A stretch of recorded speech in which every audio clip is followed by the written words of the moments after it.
Hello everyone, I'm the Dream Teller, and I'm here to help you today. I know you use this video to fall asleep. So before that, like the video and subscribe to the channel. Also, where are you from? And what time are you watching? Now get comfortable and relax. The mansion loomed before me, a behemoth of stone and shadow against the fading twilight. As I fumbled with the keys, a chill ran down my spine that had nothing to do with the crisp autumn air. I told myself it was just nerves, after all. It's not every day you get asked to house-sit a sprawling estate that looks like it jumped straight out of a Gothic novel. I pushed open the heavy oak door, wincing at the loud creak that echoed through the cavernous entryway. "Hello?" I called out, my voice small in the vastness. Silence answered me, broken only by the ticking of an antique grandfather clock. "Get it together, Sarah," I chided myself. "You're alone here, just like Mrs. Blackwood said you'd be. No need to jump at shadows." I lugged my suitcase up the grand staircase, my footsteps muffled by the plush carpet. The bedroom Mrs. Blackwood had directed me to was larger than my entire apartment, with a 4-poster bed that could easily sleep 4. I unpacked quickly, eager to explore the rest of the house before it got too dark. Room after room revealed itself to me, each more opulent than the last. A library with floor-to-ceiling bookshelves, a music room with a grand piano gathering dust, a sunroom filled with exotic plants I couldn't name. It was like stepping into another world, one of old money and faded glamour. As night fell, I retreated to the kitchen to make dinner. The modern appliances stood out starkly against the vintage decor, a jarring reminder of the present day. I ate my pasta in silence, the scrape of my fork against the plate uncomfortably loud. That first night, I slept fitfully. The house creaked and groaned around me, settling in ways my city apartment never did. Every noise had me sitting bolt upright, heart racing, before I remembered where I was. By the time dawn broke, I felt more exhausted than when I'd gone to bed. The next day passed uneventfully. I worked remotely from the library, the Wi-Fi surprisingly good for such an old house. As evening approached, I decided to run myself a bath in the clawfoot tub, hoping it would help me relax. I was just sinking into the steaming water when I heard it. A thud, followed by the unmistakable sound of footsteps. My blood ran cold. I held my breath, straining to listen. There it was again, the slow, deliberate tread of someone trying to move quietly. It's just the house settling, I told myself, or your imagination running wild. But deep down, I knew better. With shaking hands, I got out of the tub and dressed quickly. I crept to the bathroom door and pressed my ear against it. The footsteps had stopped, but now I could hear something else, the sound of drawers opening and closing. Someone was in the house, searching for something. Panic clawed at my throat. My phone was in the bedroom. The landline was downstairs. I was trapped. Think of Sarah. Think. I looked around the bathroom, desperate for anything I could use as a weapon. My eyes fell on a heavy crystal soap dish. It wasn't much, but it was better than nothing. Taking a deep breath, I eased the bathroom door open. The hallway was empty, but I could hear movement coming from one of the spare bedrooms. As quietly as I could, I crept towards the stairs. I had just reached the top of the staircase when a floorboard creaked beneath my foot. The noise from the bedroom stopped abruptly. Heart pounding, I flew down the stairs, taking them 2 at a time. I could hear heavy footsteps behind me, giving chase. I ran for the front door only to find it locked. In my panic, I couldn't remember which key was which. A hand grabbed my shoulder, spinning me around. I lashed out blindly with the soap dish, feeling it connect with something solid. There was a grunt of pain and the grip on my shoulder loosened. I didn't wait to see who my attacker was. I ran for the kitchen, thinking of the back door. Behind me, I could hear the intruder recovering, their footsteps pounding after me. The kitchen was dark, lit only by the faint glow of the microwave clock. I stumbled through it, hands outstretched, searching for the door. My hips slammed into the kitchen island, and I bit back a cry of pain. Where was the damn door? My fingers brushed against cool glass. The door. I fumbled for the handle, my sweaty hands slipping on the smooth metal. Got it. I yanked the door open and burst out into the cool night air. The vast, manicured lawn stretched out before me, the trees at its edge a dark, forbidding wall. I ran towards them, the damp grass soaking through my socks. I had just reached the tree line when I heard the back door slam open. "Stop!" A deep voice bellowed. The sound spurred me on, pushing me deeper into the woods. Branches whipped at my face as I ran, roots threatening to trip me with every step. I had no idea where I was going, no plan beyond get away, get help. I don't know how long I ran.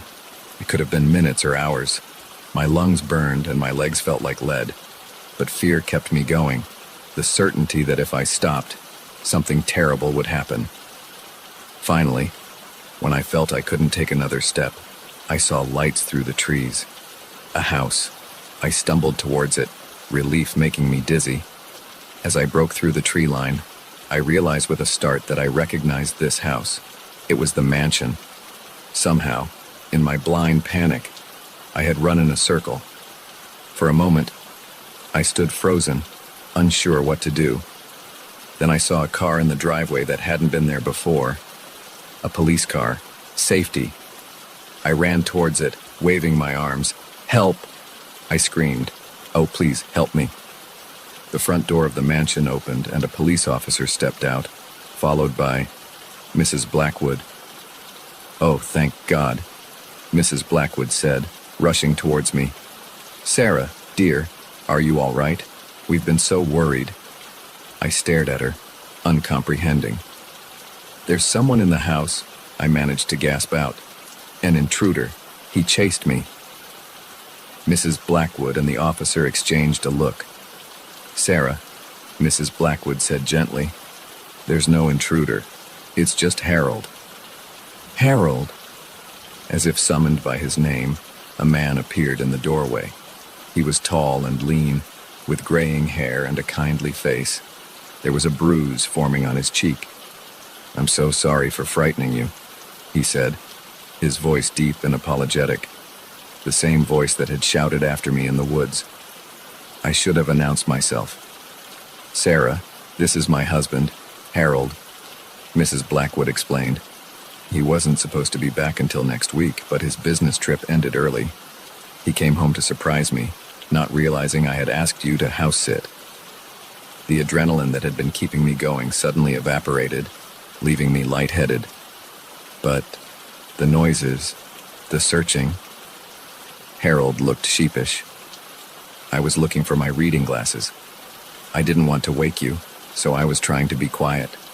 When I heard you run, I tried to explain, but he gestured to his bruised cheek. "You have quite an arm." I felt my face burn with embarrassment. "I'm so sorry," I stammered. I didn't know." No, it's my fault entirely," Harold insisted. "I should have called ahead, or at least turned on some lights." Mrs. Blackwood put an arm around my shoulders. "Come inside, dear. You're shaking like a leaf. Let's get you warmed up, and we'll sort this all out."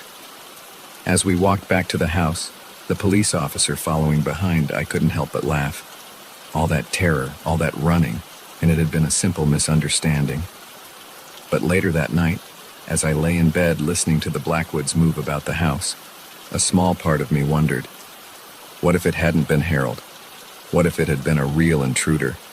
I pulled the covers up higher, suddenly aware of just how big and empty the mansion was, and how many places there were for someone or something to hide.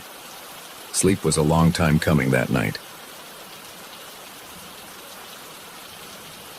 The first rays of sunlight had just begun to pierce through the dense canopy when I realized I was hopelessly lost. What was supposed to be a rejuvenating solo hike through the Cascade Mountains had turned into a nightmare, and I was about to stumble into something far worse than I could have imagined. I've always prided myself on my outdoorsman skills. Growing up in the Pacific Northwest, I spent more time in the woods than I did in my own backyard. But as I stood there, my worn hiking boots sinking slightly into the damp earth, I felt a chill that had nothing to do with the crisp mountain air. The trail I'd been following for the past 2 days had gradually become less defined, until it disappeared altogether. I'd pushed on, confident in my ability to navigate by the sun and my trusty compass. But now, surrounded by towering pines and jagged rocks, everything looked the same. I took a deep breath, trying to quell the panic rising in my chest. "Stay calm, Jake," I muttered to myself. "Panic is the enemy." I decided to climb to higher ground, hoping to spot a landmark, or maybe even catch a glimpse of the highway in the distance. The climb was steep, and my muscles protested with every step. I was rationing my water, unsure of when I'd find a stream to refill my bottles. As I neared the top of the ridge, I heard something that made me freeze mid-step. Voices, human voices. Relief washed over me. Other hikers. Maybe they could help me get my bearings. I quickened my pace, ignoring the burning in my thighs. But as I got closer, the voices became clearer, and my relief turned to unease. These weren't the cheerful tones of fellow hikers enjoying nature. The voices were low, angry, and punctuated by the occasional sound of metal clanging against metal. I slowed down, moving as quietly as I could. Years of hunting with my dad had taught me how to move through the forest without making a sound. I crouched behind a large boulder, peering around it cautiously. What I saw made my blood run cold. In a small clearing about 50 yards away, I could see 3 men. They were rough-looking, with unkempt beards and dirty clothes. But it wasn't their appearance that sent a jolt of fear through me. It was what they were doing. The men were gathered around what looked like a makeshift lab. Plastic containers, tubing, and propane tanks were scattered around. One of the men was carefully measuring out a white powder, while another stirred a bubbling pot over a portable stove. I didn't need to be a chemist to know what I was looking at. This was a meth lab, hidden deep in the wilderness where no one was likely to stumble upon it. Except I had. I held my breath, not daring to move a muscle. These men were dangerous. That much was clear. If they caught me, I doubted they'd simply let me go on my way. "Damn it, Tony," one of the men suddenly shouted, making me flinch. "I told you to watch the temperature. You're gonna ruin the whole batch." "Screw you, Mike," the man stirring the pot shot back. "I know what I'm doing." "Both of you shut up," the third man growled. He seemed to be the leader. "We don't need any noise carrying. Last thing we need is some ranger stumbling on us." If only they knew how close they were to the truth. I knew I needed to get out of there, and fast. But which way? I was lost to begin with. And now I had to factor in avoiding these criminals. One wrong move, one snapped twig, and I could be discovered. Slowly, carefully, I began to back away from my hiding spot. My heart was pounding so loudly I was sure they must be able to hear it. Crack! The sound of a branch breaking under my foot was like a gunshot in the quiet forest. I froze, my whole body tensing. "What was that?" one of the men said sharply. "Probably just a deer," another replied, but he didn't sound convinced. "Check it out," the leader commanded. Could be a bear attracted by the smell. I heard footsteps coming in my direction. Panic overtook me and I ran. I no longer cared about being quiet. All that mattered was putting as much distance between myself and those men as possible. Behind me, I heard shouts of alarm. They had spotted me. I ran like I'd never run before, crashing through underbrush, leaping over fallen logs. Branches whipped at my face, leaving stinging cuts. But I didn't slow down. I could hear them pursuing me, their heavy footfalls and angry shouts spurring me on. I had no idea where I was going. My only thought was to keep moving, to not let them catch me. My lungs burned, and my legs felt like they were on fire, but fear kept me going. Suddenly, the ground disappeared from under my feet. I had run right off the edge of a steep incline. I tumbled down the slope, my world becoming a dizzying blur of earth and sky. I came to a stop at the bottom, the breath knocked out of me. For a moment, I lay there, dazed and gasping for air. Then I heard the voices again, closer now. Ignoring the pain radiating through my body, I forced myself to my feet and started running again. The forest seemed to close in around me, the trees becoming a green blur as I ran. I had no idea how long I'd been running or how far I'd gone. My throat was raw, my mouth dry as dust, but still, I pushed on. Just when I thought I couldn't take another step, I burst out of the tree line and onto a road, an actual paved road. I could have cried with relief, but I wasn't safe yet. I could still hear shouts in the distance. They were still after me. I looked up and down the road, praying to see a car, a truck, anything. But it was deserted, left with no other choice. I started running down the road. It had to lead somewhere, right? To civilization, to safety. I don't know how long I ran along that road. Time seemed to lose all meaning. My whole world narrowed down to the rhythmic pounding of my feet on the asphalt and the burning in my lungs. And then, like a mirage in the desert, I saw it. A gas station. Never in my life had I been so happy to see one of those garish neon signs. I staggered into the parking lot, startling an old man filling up his pickup truck. "Please," I gasped out, my voice hoarse. "I need help. Call the police." The man took one look at me, wild-eyed, covered in cuts and bruises, gasping for breath, and hurried into the store. Moments later, he came back out with the clerk, who was already on the phone with 911. As I sank to the ground, my legs finally giving out, I heard the clerk describing my condition to the dispatcher. The old man draped his jacket over my shoulders, murmuring words of comfort. It wasn't until I heard the wail of approaching sirens that I finally allowed myself to relax. I was safe. I had made it. The aftermath was a blur of police statements and medical checks. I told the authorities everything I had seen, and they assured me they would investigate. They found the lab, abandoned but with clear evidence of recent activity. The men, however, had vanished into the vast wilderness. It took me a long time to feel comfortable in the woods again after that. The forest, once my sanctuary, had become a place of terror. But slowly, I found my way back. I still hike, still seek out the solitude of nature. But now, I'm always aware that even in the most remote places, you're never truly alone. And sometimes, that's not a comforting thought at all. The flickering fluorescent lights cast an eerie glow over the empty corridors as I made my rounds. It was just another quiet night at Westfield Mall, or so I thought. Little did I know that in a matter of hours, I'd be fighting for my life against an unseen enemy in a place I once considered mundane. My name's Mike, and I've been the night security guard at Westfield for the past 3 years. It's usually a boring job. Walk around, check the locks, make sure no one's trying to camp out in the food court overnight. But that night was different. It started like any other shift. I arrived at 10 p.m., just as the last of the cleaning crew was leaving. I nodded to Janice, the elderly woman who always stayed late to make sure the floors were spotless.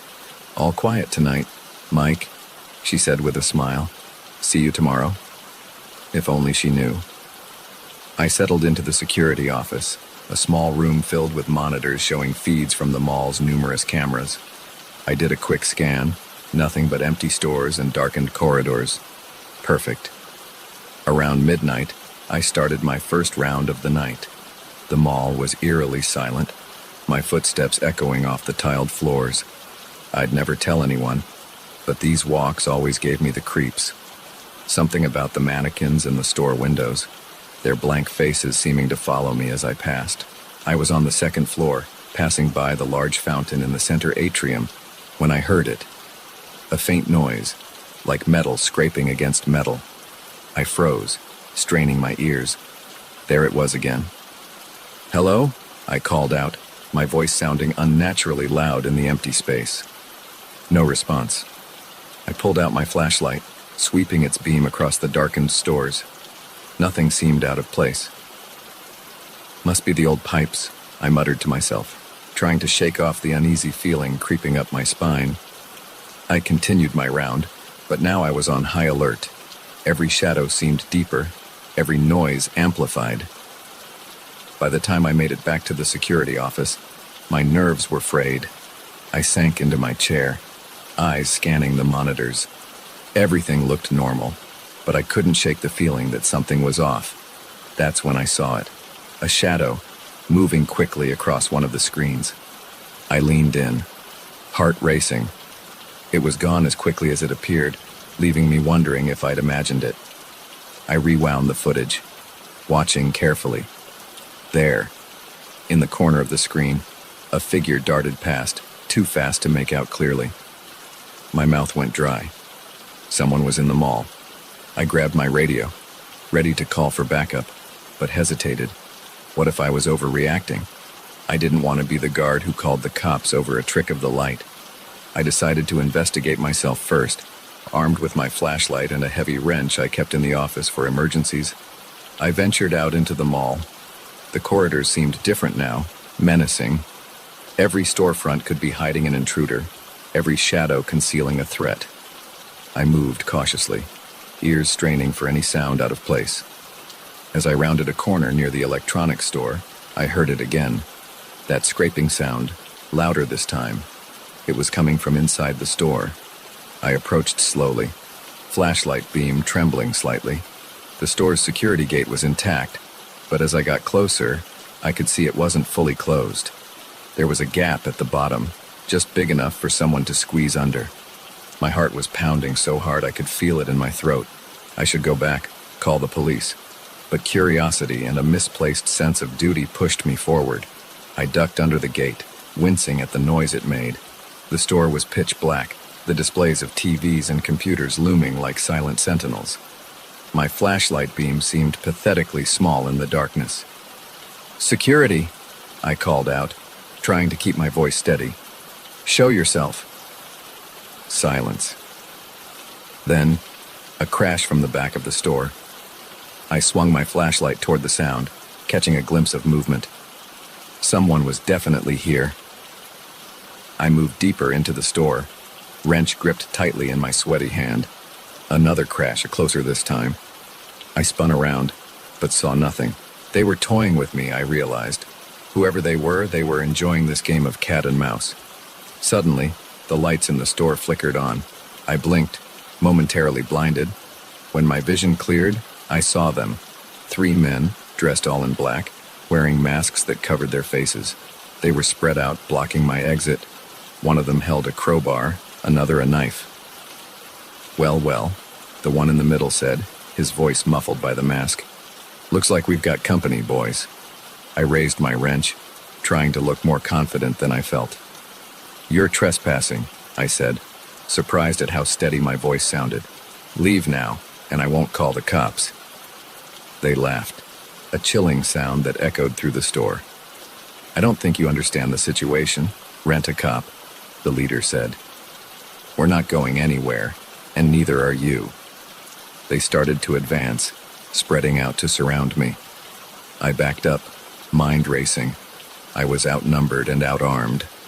I needed a plan, fast. My back hit a display stand, and an idea struck. I grabbed the laptop off the stand and hurled it at the nearest intruder.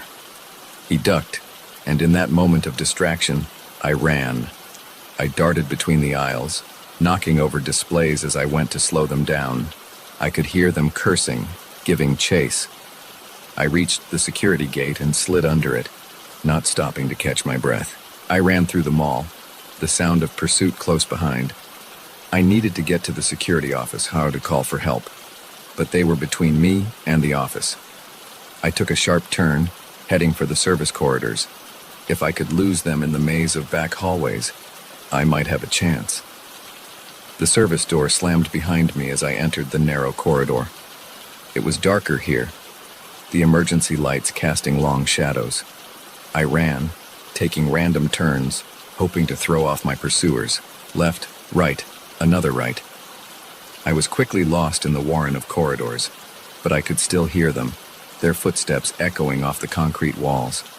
I found myself in the mall's basement, surrounded by hulking machinery, generators, HVAC systems, water heaters.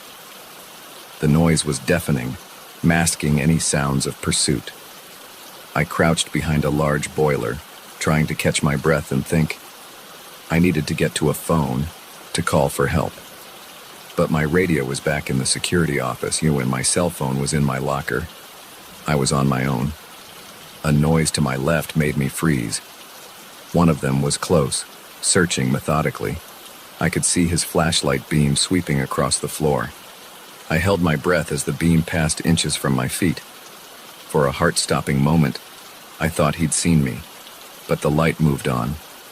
I waited until I could no longer hear him, then started to move.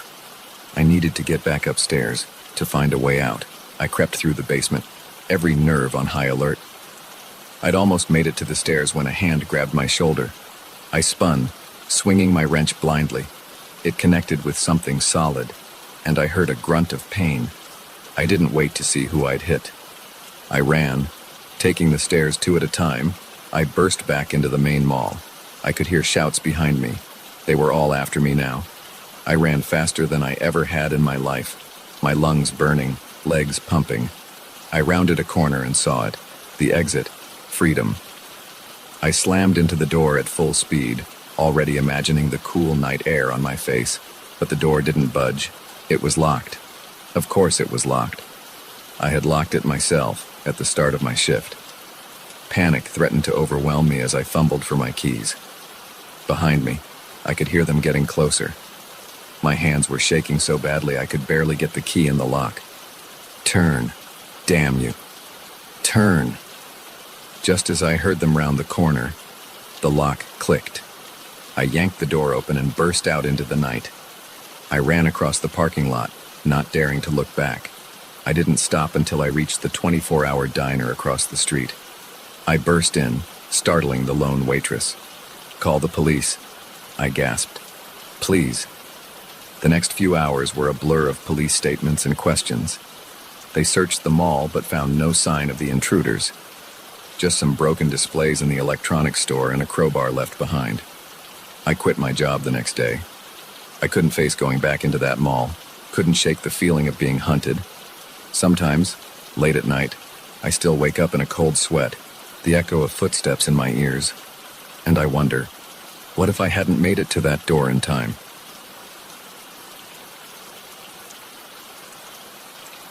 The crackling of our campfire did little to mask the eerie silence that had fallen over the forest. What had started as a peaceful getaway for me and Sarah had turned into a nightmare. As I stared into the darkness beyond our small circle of light, I couldn't shake the feeling that we were being watched. Little did I know, our idyllic camping trip was about to become a desperate fight for survival. My name's Alex, and I've always loved the great outdoors. When I suggested to my girlfriend Sarah that we take a weekend camping trip to celebrate our anniversary, she was all for it. We picked a spot deep in the Ozarks, far from the usual tourist trails. We wanted solitude, a chance to reconnect with nature and each other. Be careful what you wish for, I guess. The first day was perfect. We hiked through lush forests, the canopy above us alive with birdsong. We set up our tent in a small clearing near a bubbling stream, the sound of the water a soothing backdrop to our quiet conversation. As night fell, we sat by our campfire, roasting marshmallows and pointing out constellations in the clear sky above. It was on the second day that things started to feel off. We were exploring a nearby ridge when Sarah stopped suddenly. "Did you hear that?" she asked, her voice tight with tension. I listened but heard nothing beyond the usual forest sounds. "Hear what?"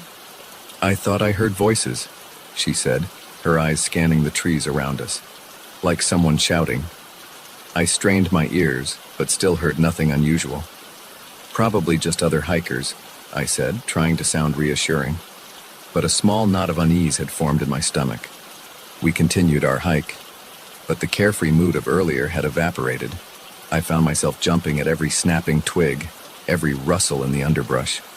Sarah kept close to me, her earlier enthusiasm replaced by nervous glances over her shoulder. As we made our way back to our campsite, I couldn't shake the feeling that we were being followed. Every time I turned to look behind us, I saw nothing but trees and shadows. But the feeling persisted, growing stronger with each step. We reached our clearing just as the sun was setting, painting the sky in brilliant shades of orange and pink. But even the beautiful sunset couldn't dispel the unease that had settled over us. "Maybe we should pack up and head back," Sarah suggested as we prepared dinner. "I've got a bad feeling about this place." I was tempted to agree, but my pride got in the way. "Let's stick it out one more night," I said. "It's probably just our imaginations running wild. We came out here for an adventure, right?" Sarah nodded, but I could see she wasn't convinced. Neither was I, if I'm being honest. As darkness fell, we huddled close to our campfire, the flames casting flickering shadows on the surrounding trees. We spoke in hushed tones, as if afraid of being overheard. Every snapping twig, every rustle of leaves had us on edge. It was just after midnight when we heard it, a long, low whistle, followed by an answering call from the other side of our clearing. Sarah grabbed my arm, her fingers digging into my skin. "Alex," she whispered, her voice trembling, "there's someone out there." Before I could respond, a figure stepped into the edge of our firelight, a man, tall and lean, with a scraggly beard and clothes that had seen better days. He was holding a hunting rifle. "Well, well," he said, his voice rough. "Looks like we've got company, boys."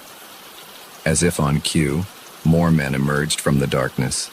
I counted 5 in total, all armed, all looking at us with a mixture of curiosity and something darker, more predatory. I stood up slowly, pulling Sarah with me. "We don't want any trouble," I said, trying to keep my voice steady. "We're just camping. We'll pack up and leave right now if you want." The first man, clearly the leader, laughed. It was not a pleasant sound. "Oh, you're not going anywhere," he said. "See, we've got ourselves a little operation out here, and we can't have you two running off and telling anyone about it." My mind raced. What kind of operation could they be running out here in the middle of nowhere? Then it clicked. Drugs. We must have stumbled too close to their setup. "We haven't seen anything," Sarah said, her voice high with fear. "We don't even know where we are exactly. Please, just let us go." The leader pretended to consider this for a moment, then shook his head. "Can't take that risk, sweetheart. No, I'm afraid you'll be staying with us for a while." The other men started to move closer, forming a tight circle around us. I looked around desperately for a way out, but we were completely surrounded. That's when I saw it. A flash of metal in the firelight. One of the men had pulled out a length of rope. In that moment, survival instinct took over. I grabbed a burning log from the fire and hurled it at the nearest man. He yelled in pain and surprise as embers scattered across his chest. "Run!" I shouted at Sarah, pushing her towards the darkest part of the forest. We took off, crashing through the underbrush. Behind us, I could hear shouts of anger and the sound of pursuit.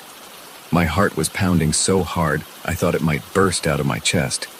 We ran blindly through the dark forest, branches whipping at our faces, roots threatening to trip us with every step.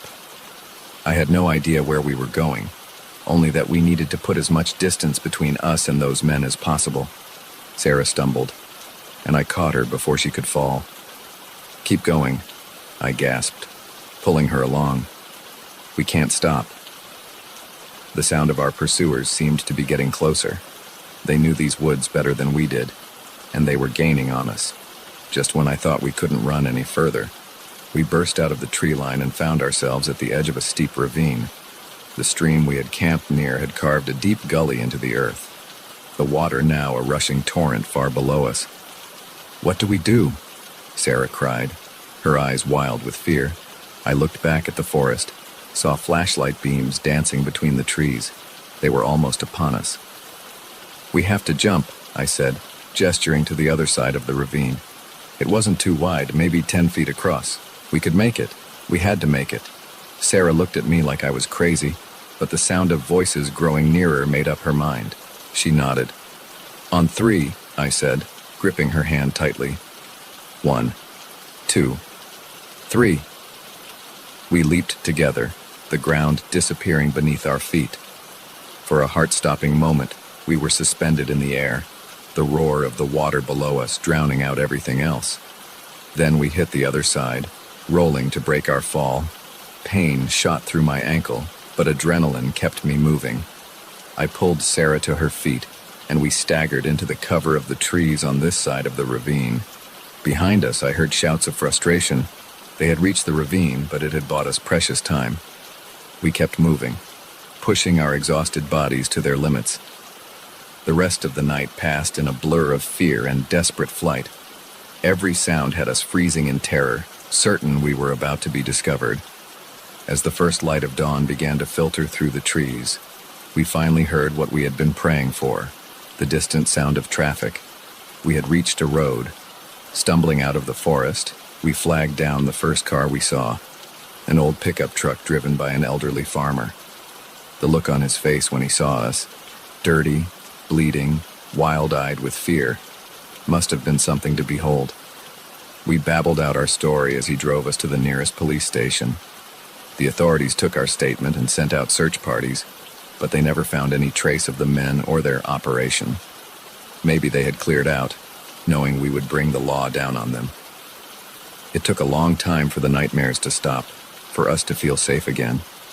Sarah and I are still together, stronger for having survived that night, but we don't go camping anymore. Some scars run too deep. Some fears are too primal to ever fully shake off. Sometimes, when I'm lying awake at night, I can still hear those whistles echoing through the trees, still feel the terror of being hunted, and I wonder about those dark forests, about what other secrets they might be hiding, waiting to be stumbled upon by unsuspecting campers looking for a peaceful getaway.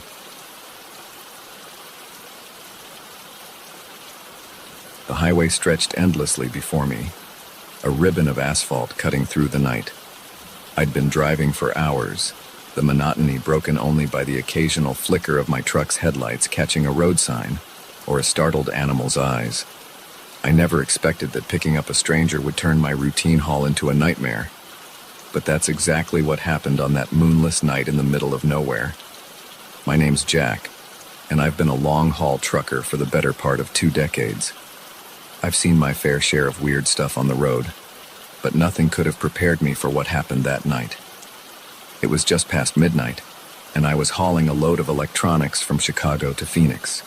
The radio was playing softly, some late-night talk show about alien abductions. I chuckled to myself, thinking how some people would believe anything to make their lives more exciting. That's when I saw him, a lone figure on the side of the road, thumb out, hoping for a ride. Now, I'm not usually one for picking up hitchhikers. Too many horror stories, too many risks. But something about this guy made me slow down. Maybe it was the late hour, or the fact that we were miles from anywhere, or maybe I was just tired of my own company. I pulled over, the air brakes hissing as the truck came to a stop. The man jogged up to the passenger side, and I leaned over to open the door. "Where are you headed?" I asked as he climbed in. "West," he said simply. "As far as you're going." I gave him a once-over as he settled into the seat. He was younger than me, probably in his early 30s, lean, with close-cropped hair and intense eyes that seemed to take in everything at once. He had a small duffel bag that he kept clutched tightly on his lap. "I'm Jack," I said, pulling back onto the highway. "Mike," he replied, not offering a hand to shake. We drove in silence for a while, the only sound the rumble of the engine and the whisper of tires on asphalt. I tried to make conversation, ask him where he was from, what he did for a living, but Mike's answers were short, evasive. After a while, I gave up and focused on the road. It was about an hour later that I first noticed something was off.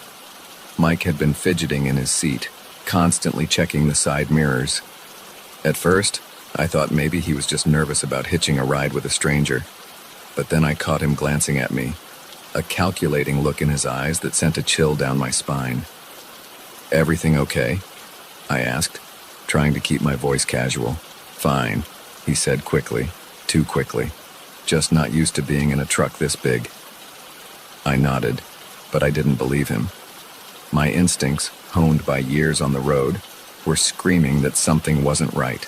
We were passing through a particularly desolate stretch of highway when Mike suddenly spoke up. "Pull over," he said, his voice tight. "What?" I said. "Pull over, now." I glanced at him and felt my blood run cold. Mike had a gun in his hand, pointed straight at me. My mind raced. Was this a robbery? Was he going to kill me and take the truck?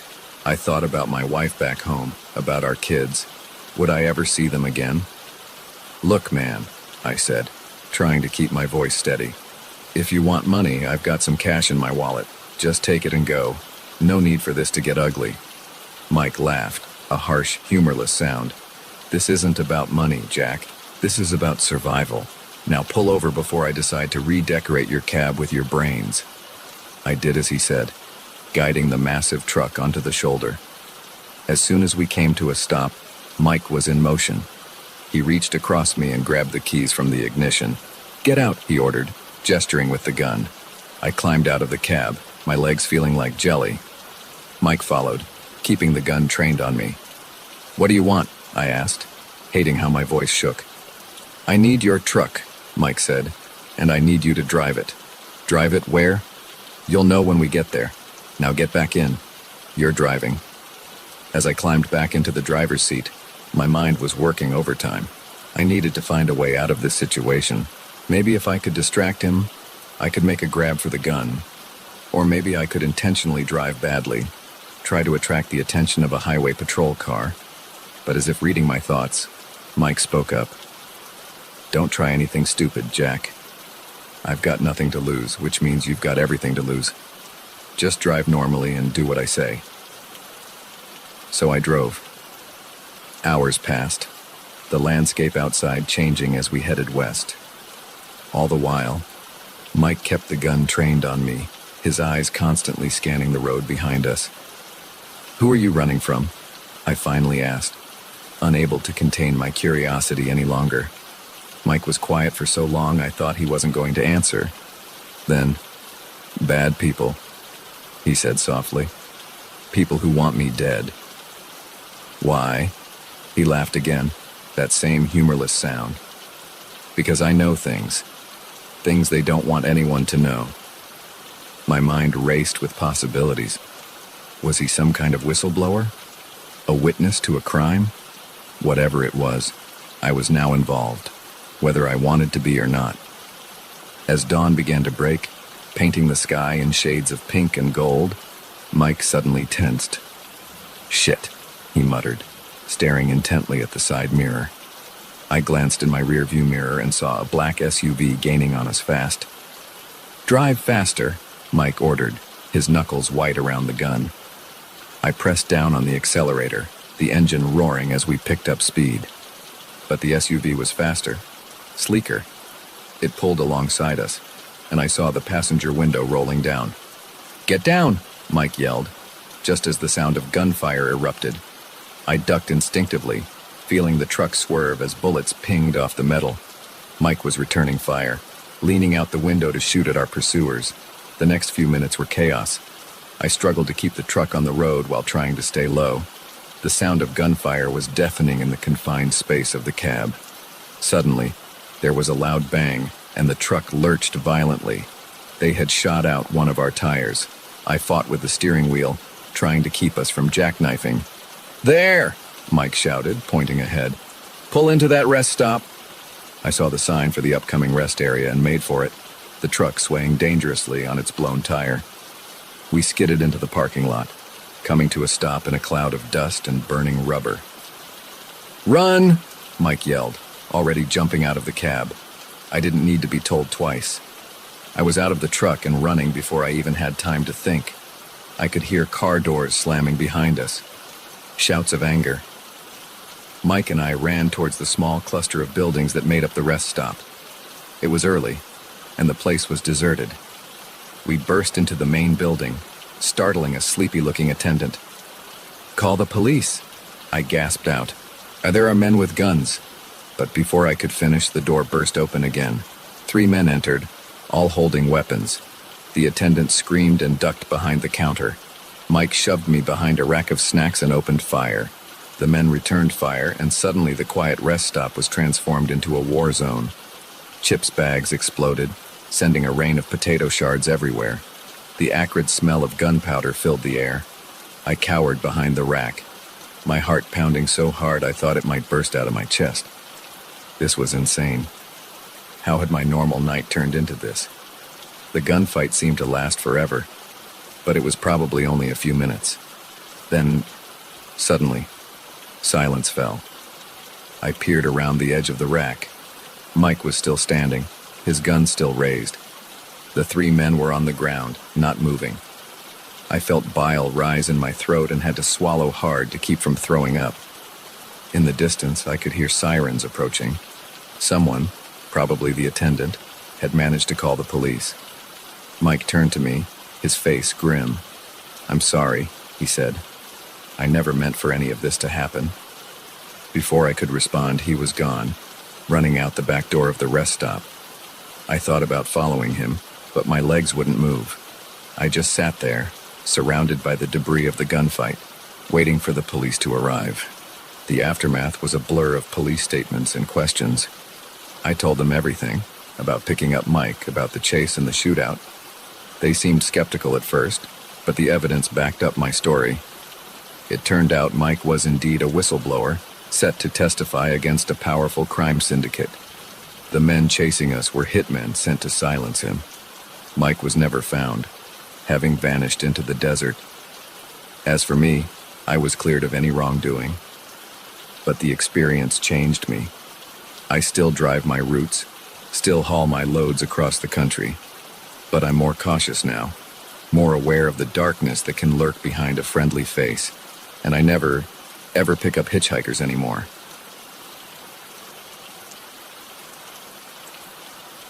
The first sign of trouble was the sputtering of my car's engine, a sound that sent a chill down my spine on that desolate stretch of highway. As the vehicle lurched to a stop, I had no idea that this breakdown would be the beginning of a nightmarish encounter that would test my will to survive. Sometimes, the most terrifying monsters aren't the ones in our imagination, but the ones masquerading as good Samaritans. My name is Emily, and I've always prided myself on being independent and resourceful. But on that fateful night, those qualities would be pushed to their limits. I was on my way back from a job interview in the next state over. It was a long drive, but I was riding the high of what I felt was a successful meeting. The sun had set hours ago, and the highway had thinned out to just the occasional passing truck.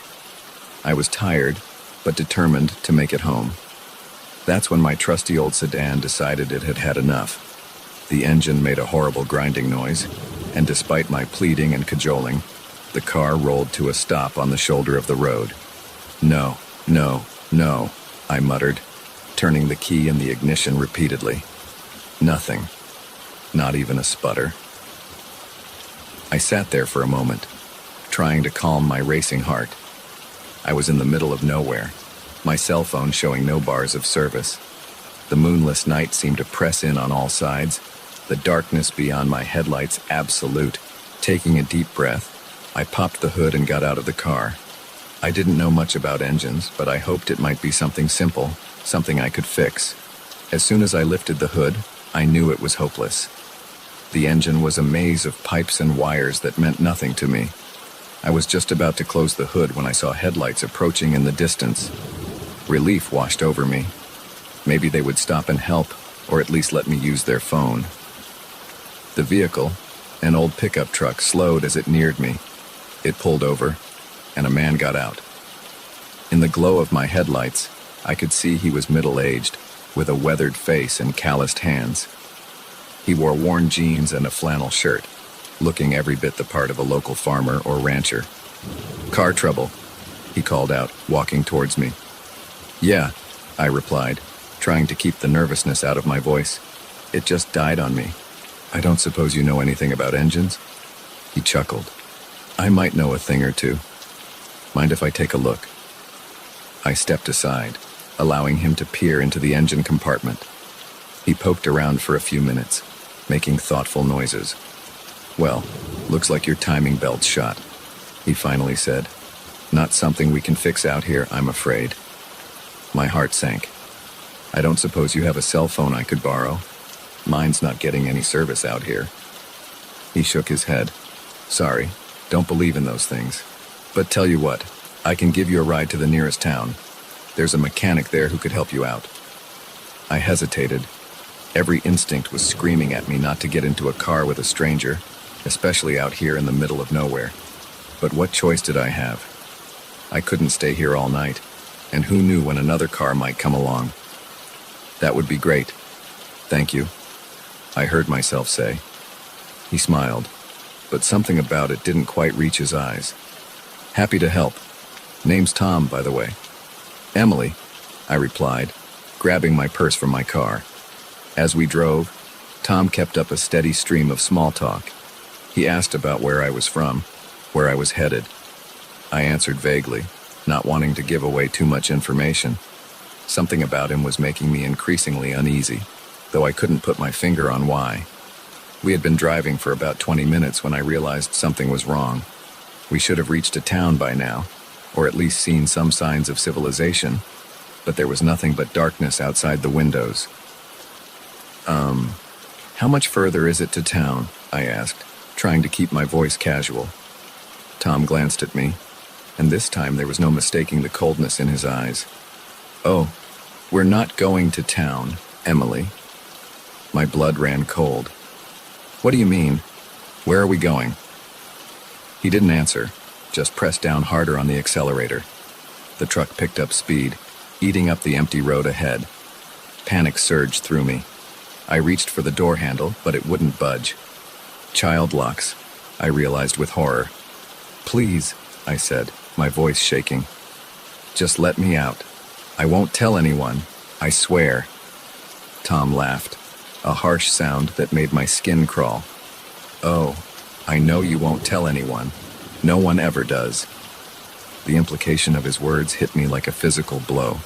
This wasn't the first time he had done this.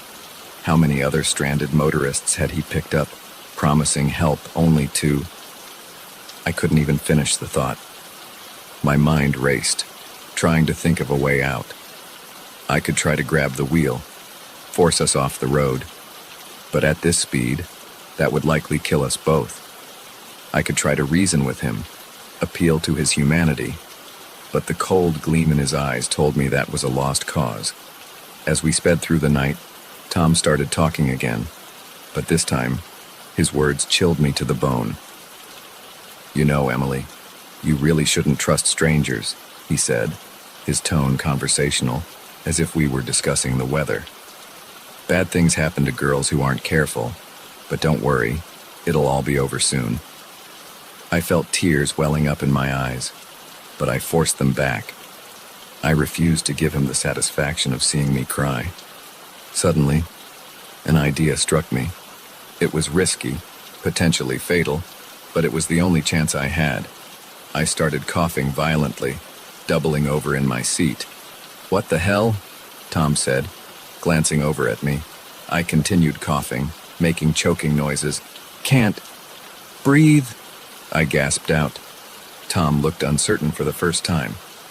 "Hey, cut that out," he said, but I could hear a note of concern in his voice. I slumped in my seat, my coughs turning to wheezes. I closed my eyes, letting my body go limp.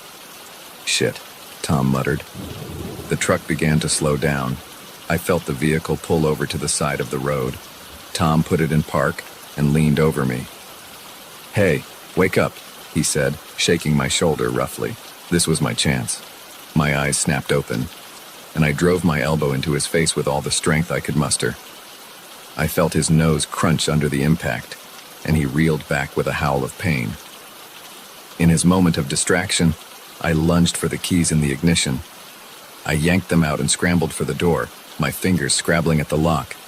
Tom recovered quickly, grabbing for me. His fingers tangled in my hair, yanking me back. I screamed, more in rage than fear, and twisted in his grip. My free hand found his eyes, and I dug my fingers in without mercy. He let go with a scream of agony, and I tumbled out of the truck onto the hard ground. Pain shot through my body, but adrenaline kept me moving. I staggered to my feet and ran. I could hear Tom behind me, cursing and stumbling in the darkness. But I had the advantage now. My eyes had adjusted to the darkness, and I was younger, faster. I ran like I had never run before, my lungs burning, my legs pumping. I didn't know where I was going, only that I had to get away. The keys were still clutched in my hand, cutting into my palm. I don't know how long I ran. It could have been minutes or hours. Eventually, I couldn't hear Tom anymore, but I didn't slow down. The night was alive with noises, the rustle of wind through grass, the hoot of an owl, the scurrying of small animals. But to my terrified mind, every sound was Tom, coming to finish what he had started. Just when I thought I couldn't take another step, I saw it. Lights in the distance. A town, or at least a gas station. Civilization. Safety. With a final burst of energy I didn't know I possessed, I sprinted towards the lights. As I got closer, I could make out the shape of a small gas station, a lone beacon in the darkness. I burst into the fluorescent-lit store, startling the sleepy-looking clerk behind the counter. "Please," I gasped out, "call the police. There's a man. He tried to—" I couldn't finish the sentence. The adrenaline that had kept me going suddenly drained away, leaving me shaky and weak. My legs gave out, and I sank to the floor, the events of the night finally catching up with me. The clerk, to his credit, didn't hesitate. He grabbed the phone and dialed 911 while keeping a wary eye on the door. The police arrived quickly, their flashing lights a welcome sight. I told them everything, describing Tom and his truck in as much detail as I could remember. They found him a few hours later, trying to fix his truck on the side of the road. The keys I had taken were the only copy he had. In his truck, they found evidence linking him to several unsolved disappearances in the area. As for me, I was lucky. Apart from some cuts and bruises, I was physically unharmed. The mental scars took longer to heal. For months after, I couldn't drive at night without breaking into a cold sweat. Every passing truck on the highway made my heart race, but I survived. I outsmarted a predator and lived to tell the tale. And if my story can serve as a warning to others, to trust their instincts and be cautious, then maybe some good can come from that terrifying night. I still drive that stretch of highway sometimes, and every time I pass the spot where my car broke down, I say a silent thank you. To whatever force was looking out for me that night, and to the strength I found within myself when I needed it most.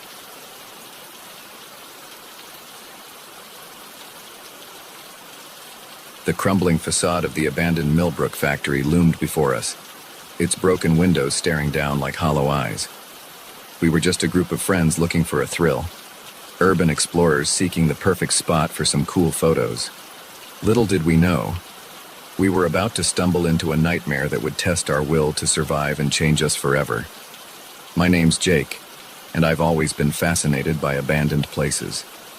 There's something haunting yet beautiful about a building left to decay, nature slowly reclaiming what man has discarded.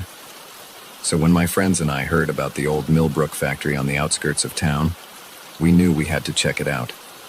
There were 5 of us that day.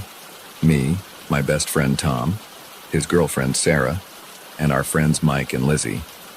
We'd done this kind of thing before, but never in a place quite this big or isolated. As we approached the factory, I felt a familiar mix of excitement and apprehension. The chain-link fence surrounding the property was rusted and bent, easy enough to slip through. We made our way across the overgrown parking lot, our footsteps crunching on broken glass and gravel. "This place is creepy as hell," Lizzie whispered, her camera already out and snapping pictures. "That's the point, isn't it?" Mike grinned, but I could see he was a bit on edge too. We found a side door that was hanging off its hinges and slipped inside. The interior was dark and musty, years of dust and decay filling our nostrils. Beams of sunlight streamed through holes in the roof, illuminating dancing motes of dust. "Let's split up," Tom suggested. "We'll cover more ground that way." I wasn't too keen on the idea, but everyone else seemed excited about it. We agreed to meet back at the entrance in an hour and set off in different directions. I made my way deeper into the factory, my flashlight beam cutting through the gloom. The place was a maze of rusted machinery and collapsed shelving. Every step echoed ominously, and more than once I spooked myself with my own reflection in a grimy window. I was in what looked like an old office area when I heard it, a shuffle of movement, too heavy to be a rat or other small animal. I froze, my heart suddenly pounding. "Guys?"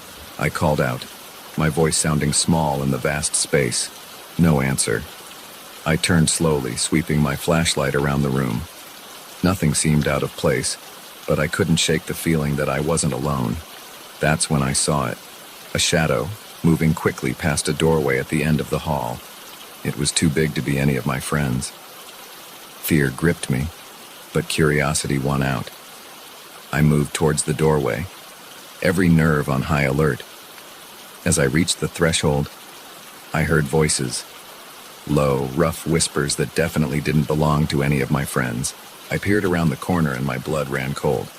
In what must have been the factory's main floor, I saw 3 men. They were gathered around a collection of crates, passing packages between them. Even from a distance, I knew what I was seeing. This was a drug deal. I must have made a noise, a gasp or a shifting of my feet, because suddenly one of the men looked up. Our eyes met, and for a moment, time seemed to stand still. Then all hell broke loose. "Hey!" the man shouted, reaching for something at his waist. I didn't wait to see what it was. I turned and ran. I could hear shouts and footsteps behind me as I tore through the factory. My mind was racing. I needed to find my friends, to warn them. We needed to get out of here now. I rounded a corner and slammed right into Tom. We both went down in a tangle of limbs. "Jake! What the hell, man?" Tom groaned, rubbing his head. "No time!" I gasped, scrambling to my feet. "We need to go. Now! Where are the others?" The urgency in my voice must have gotten through to him, because he didn't ask any more questions. "Sarah's just down there." He pointed. "I don't know where Mike and Lizzie went."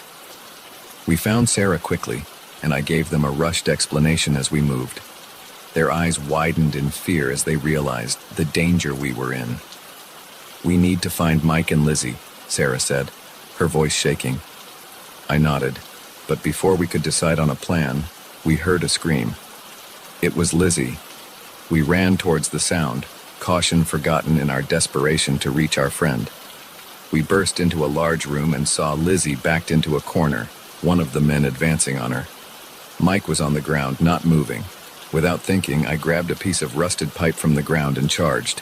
I caught the man by surprise, swinging the pipe and connecting with his shoulder. He went down with a yell of pain. "Run!" I shouted at Lizzie. She didn't need to be told twice. Tom was checking on Mike. "He's breathing," he reported. "I think he's just knocked out." The man I'd hit was getting to his feet, murder in his eyes. Behind him, I could see his 2 companions entering the room. "You kids picked the wrong place to play explorer," one of them growled. We were trapped. The only exit was behind the men, and they were blocking our path. My mind raced, trying to find a way out of this nightmare. That's when I saw it. A conveyor belt, leading up to a higher level. If we could get up there, maybe we could find another way out. "The belt," I hissed to Tom. "We need to get up there." He nodded, understanding immediately. "On 3, he whispered. 1, 2, 3. We moved as one. Tom and I grabbed Mike under the arms and ran for the conveyor belt. Sarah and Lizzie were right behind us. The men, caught off guard by our sudden movement, took a second to react. But that second was all we needed. We scrambled up the rusted conveyor belt, the sharp edges cutting into our hands. I could hear the men shouting, their footsteps pounding as they gave chase. We reached the upper level and found ourselves in a maze of catwalks and suspended walkways. The factory stretched out below us, a labyrinth of shadows and rusted metal. "Which way?" Sarah panted. I looked around frantically. "There!" I pointed to a door on the far side of the room. It was marked with a faded "exit" sign. We ran across the catwalks, the whole structure shaking under our feet. Behind us, I could hear the men climbing up after us.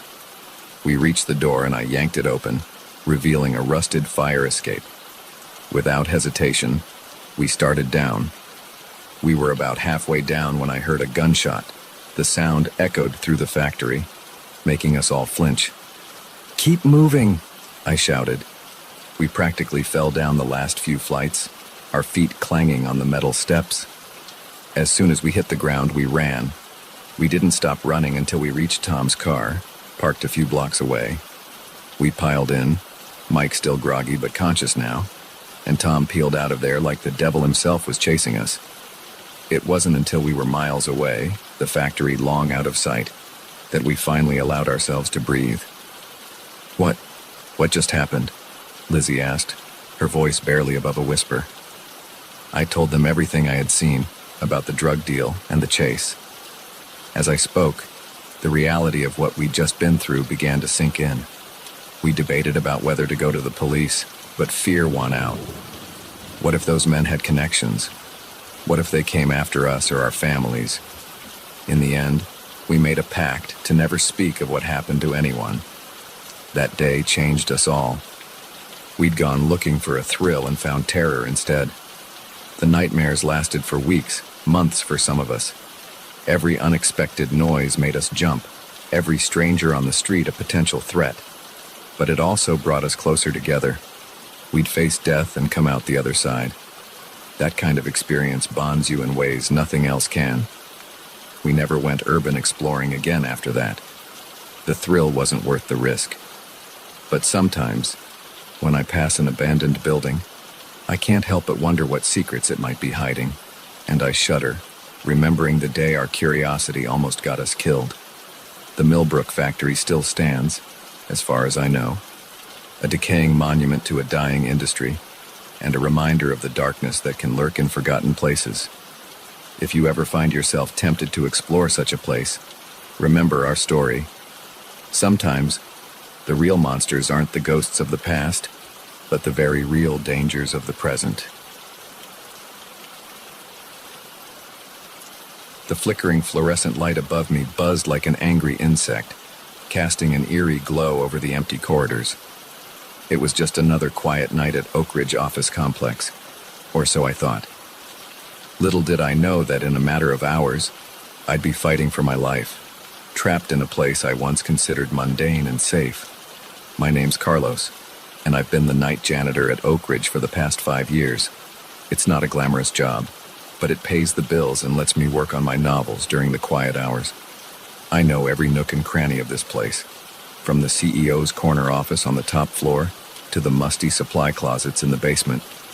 But on that fateful night, even my intimate knowledge of the building wouldn't be enough to keep me safe. It started like any other shift. I arrived at 10 p.m., just as the last of the workaholics were trudging out to their cars. I nodded to Marjorie from accounting as she passed, her arms full of files she was probably taking home to work on. She gave me a tired smile in return. "Another late night, Marjorie?" I asked, holding the door open for her. "You know how it is during tax season, Carlos," she sighed. "See you tomorrow." If only I'd known those might be the last words we'd ever exchange. I started my rounds on the top floor, working my way down. Vacuum the carpets, empty the trash, wipe down the surfaces. It was mindless work, leaving my imagination free to wander. I was deep in thought about the plot of my latest story when I heard it. A crash, followed by muffled cursing. I froze, my hand still on the handle of the vacuum cleaner.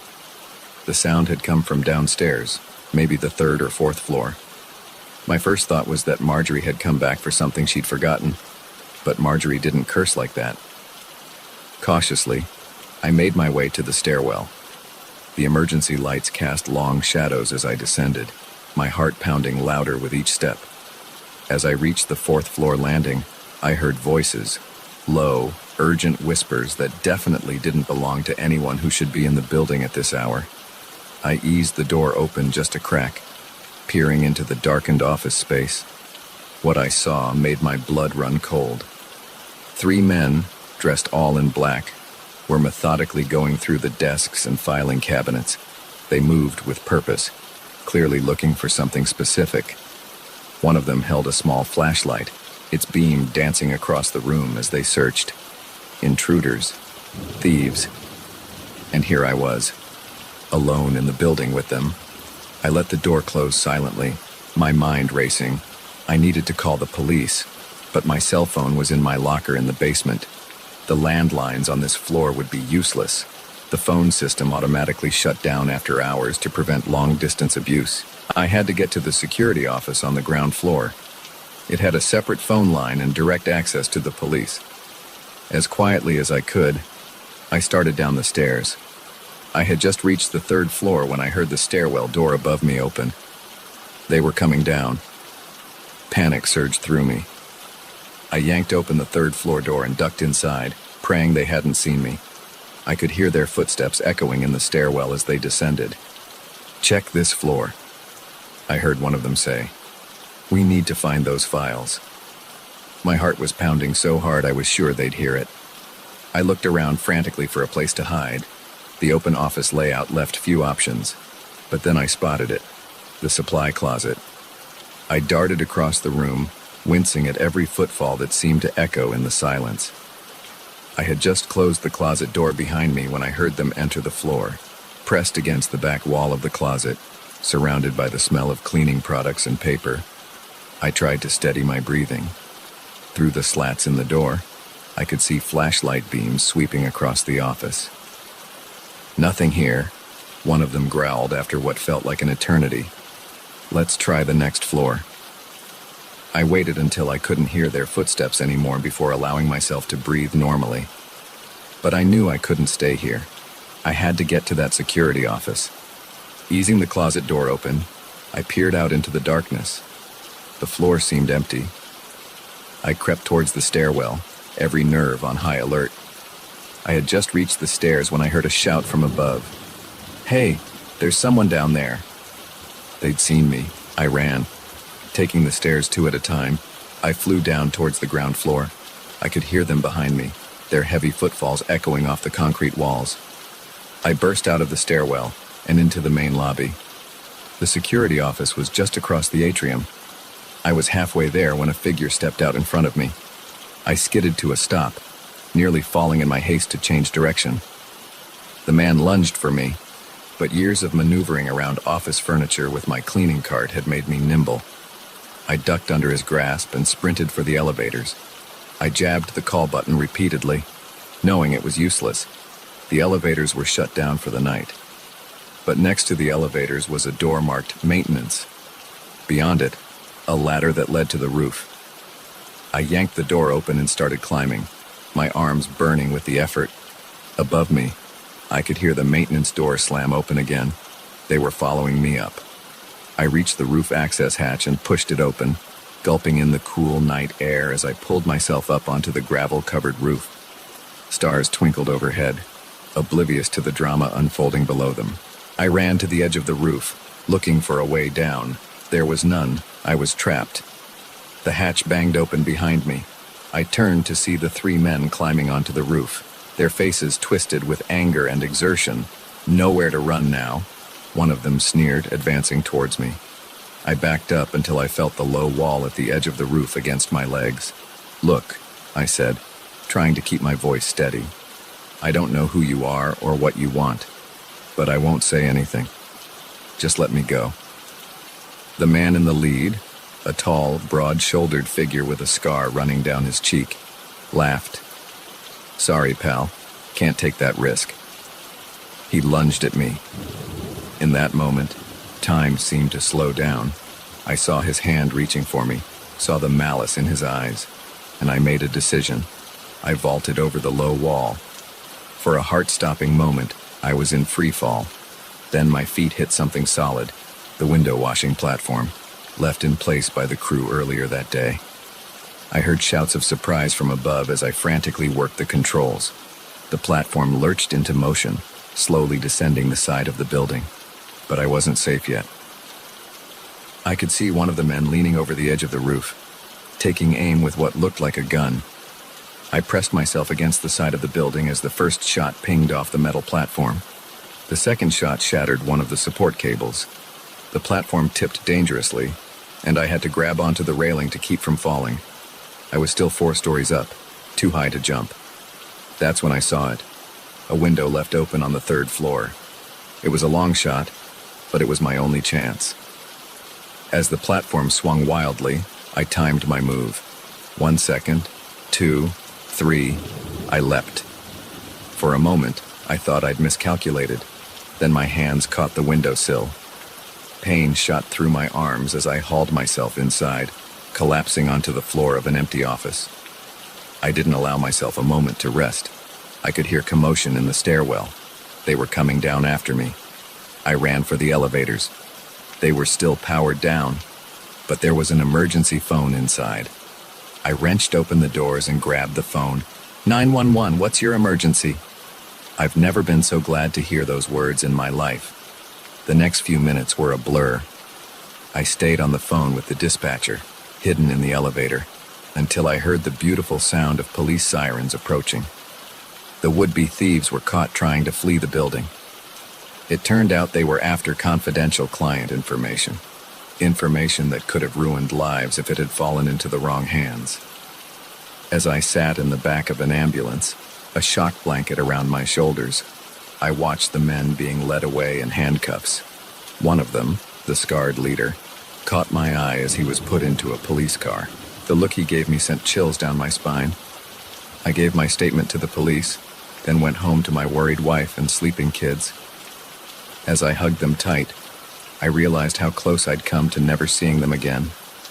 I don't work nights anymore. The company offered me a day position with better pay, partially out of gratitude, partially out of guilt for the lax security that had put me in danger. Sometimes, when I'm leaving the office in the evening and I see the night janitor starting his shift, I feel a pang of something. Fear, sympathy, I'm not sure. I want to warn him, to tell him to be careful, to always be on guard. But I don't.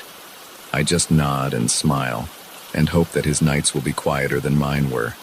And as I drive home, I'm grateful for the mundane, for the ordinary, because I know now how quickly it can all change, how thin the line is between routine and terror, and I never, ever take an uneventful night for granted again.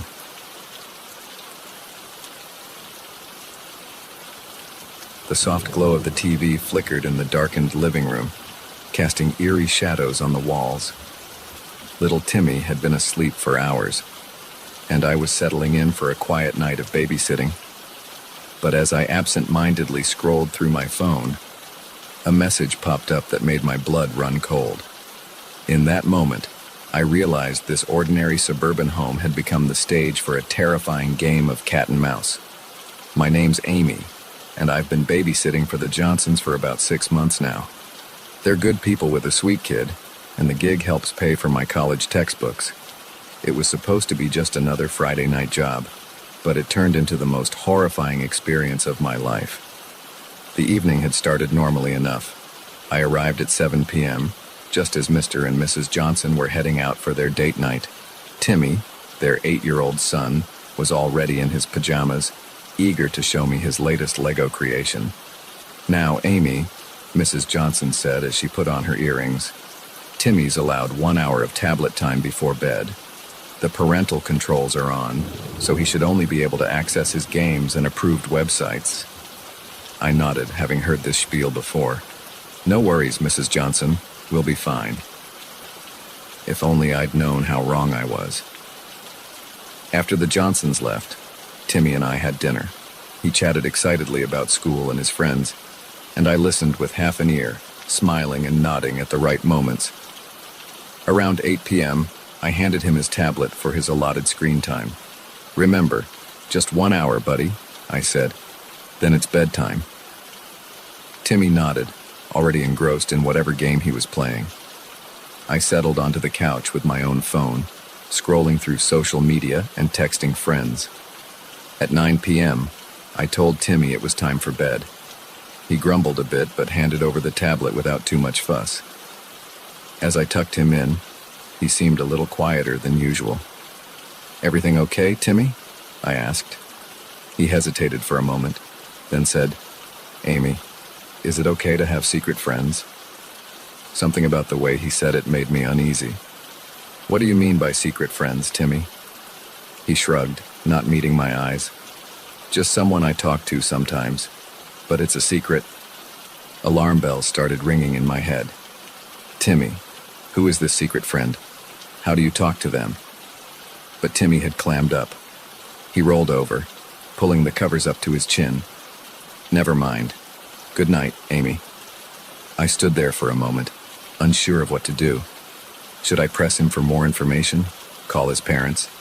In the end, I decided to check the tablet first. Maybe I was overreacting. Back in the living room, I unlocked the tablet. At first glance, everything seemed normal. Just the usual games and child-friendly apps. But then I noticed an app I didn't recognize. It looked like a harmless puzzle game, with a colorful icon of interlocking blocks. When I opened it, my heart dropped. It wasn't a game at all, but a messaging app. And there, in the chat history, was a conversation that made my skin crawl. The messages were from someone calling themselves Game Master Mike. At first, they seemed innocent enough, talking about games and school. But as I scrolled, the tone changed. "Remember, Timmy, this is our secret. Don't tell your parents or your babysitter. I can't wait to meet you in person. It'll be so much fun. I'll be coming to see you very soon, maybe even tonight." My hands were shaking so badly I nearly dropped the tablet. This wasn't just some online predator grooming a child from afar. This Mike was planning to come here. Tonight. I grabbed my phone, ready to call the police, when a message popped up on the screen. It was from an unknown number. "Hello, Amy. Timmy's asleep now, isn't he? Why don't you let me in so we can surprise him?" Terror washed over me in an icy wave. He was here, outside the house, watching. I ran to the windows, making sure they were all locked. I could see nothing but darkness outside, but I felt exposed, vulnerable. I quickly drew all the curtains. My mind was racing. I needed to call the police, but what if he heard me? What if he decided to break in before help could arrive? Another message pinged on my phone. "Come on, Amy, don't be rude. I've come all this way." I muted my phone, my heart pounding so hard I could feel it in my throat. I had to protect Timmy. I had to think. I crept upstairs, wincing at every creak of the floorboards. Timmy was still asleep, blissfully unaware of the danger. I gently shook him awake. "Timmy," I whispered, trying to keep my voice calm. "We need to play a game. It's called hide and seek, but we have to be very, very quiet. Okay?" Timmy nodded, still half asleep. I led him to his parents' room, to the walk-in closet I knew was there. "You hide in here," I said, pushing aside hanging clothes to reveal a small space at the back. "Don't come out until I come get you, no matter what you hear. Okay? It's very important." Timmy nodded again, his eyes wide. He could sense my fear, I think, even if he didn't understand it. I closed the closet door, then the bedroom door, hoping it would be enough to keep him safe. Back downstairs, I grabbed the largest knife from the kitchen. It felt awkward and heavy in my hand, but it was better than nothing. Another message on my phone. "I'm getting impatient, Amy. Maybe I'll just let myself in." I heard a noise from the back of the house, the sound of the patio door sliding open. He was inside. I pressed myself against the wall next to the kitchen doorway, knife raised, barely daring to breathe. I could hear footsteps, slow and deliberate, moving through the house. "Timmy," a man's voice called softly. It's me, Game Master Mike. I've come to play. The footsteps were getting closer. I could see a shadow approaching the kitchen doorway. In that moment, time seemed to slow down. I saw a hand appear around the doorframe, then an arm, then a shoulder. Without thinking, I swung the knife. There was a yell of pain and surprise. The man stumbled back, clutching his arm where I'd slashed him. He was tall, heavy-set, with a scraggly beard and wild eyes. Nothing like the friendly persona he'd created online. "You little bitch," he snarled, lunging at me. I dodged, but he was faster than I expected. He grabbed my wrist, squeezing until I dropped the knife. It clattered to the floor. We grappled, his strength overwhelming me. He slammed me against the wall, knocking the wind out of me. His hand found my throat, squeezing. "Where is he?" he growled. "Where's Timmy?" I clawed at his hand, gasping for air. Black spots were dancing at the edges of my vision. This was it, I thought. I was going to die. Then, through the roaring in my ears, I heard the most beautiful sound in the world. Police sirens. The man's grip loosened in surprise, and I took my chance. I brought my knee up hard, catching him in the groin. He doubled over with a grunt of pain, and I shoved past him. I ran for the front door, yanking it open just as a police car screeched to a halt in the driveway. "Help!" I screamed. "He's inside!" The next few minutes were a blur. Police officers swarmed the house. The man, whose real name, I later learned, was Gerald Hoffman, was tackled trying to escape through the back door. Timmy was found safe in the closet, scared but unharmed.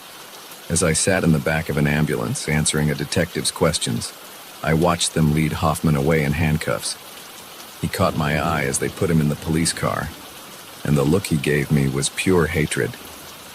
I shuddered, knowing that if the police hadn't arrived when they did, things could have ended very differently. It turned out that one of the neighbors had seen a strange man lurking around the house and called the police.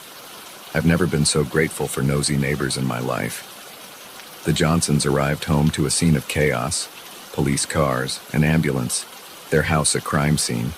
They were horrified by what had almost happened, and incredibly grateful that I had protected Timmy.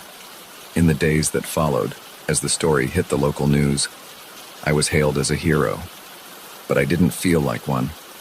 I felt scared, violated, and angry. Angry at Hoffman for preying on an innocent child.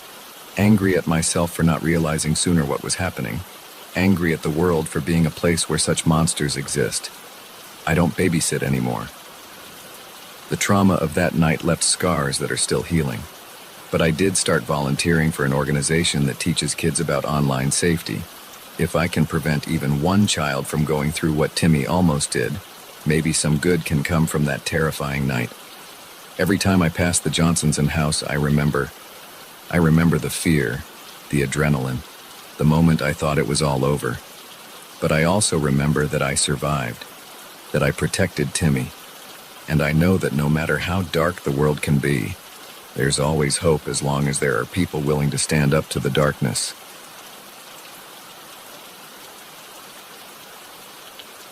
The acrid smell of chemicals burned my nostrils as I crouched behind a fallen tree, my heart pounding so hard I was sure it would give away my position. What had started as a peaceful hiking trip had turned into a desperate fight for survival. I never imagined that stumbling upon a hidden meth lab deep in the woods would put me and my friends in mortal danger.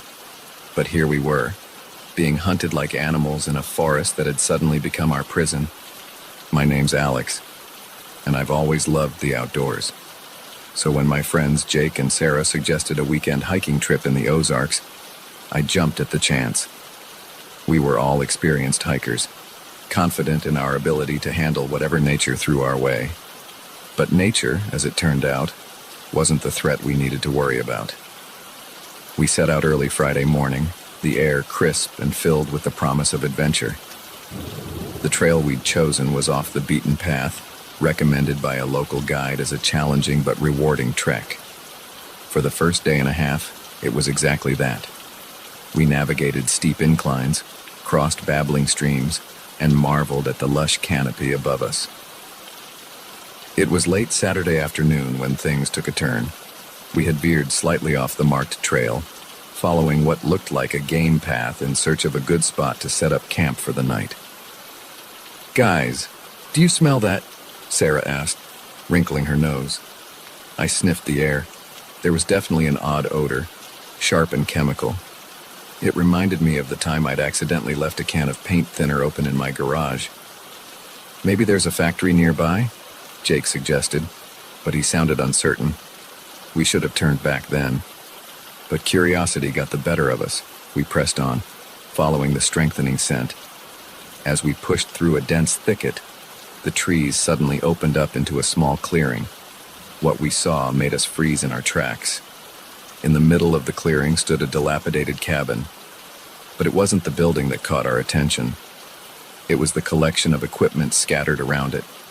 Plastic containers, tubing, propane tanks, and other paraphernalia that I'd only ever seen on crime shows. "Holy shit," Jake whispered. "Is that what I think it is?" Before either Sarah or I could respond, we heard voices. Rough, angry voices coming from inside the cabin. "Get down," I hissed, dropping to the ground behind a fallen log. Jake and Sarah followed suit, our bodies pressed into the damp earth. Through a gap in the log, I could see two men emerge from the cabin. They were arguing about something. Supplies, I think. They looked nothing like the stereotypical meth cooks I'd seen on TV. These guys were burly, with hard eyes and clothes that had seen better days, and they were armed. "We need to get out of here," Sarah whispered, her voice trembling. I nodded, slowly starting to back away. But as I moved, my backpack caught on a branch. The resulting snap seemed to echo through the clearing. The men's heads whipped in our direction. "What was that?" one of them growled. "Probably just an animal," the other replied, but he didn't sound convinced. We lay there, barely breathing, praying they wouldn't investigate further. For a moment, it seemed like luck was on our side. The men turned back to their conversation. Then Jake sneezed.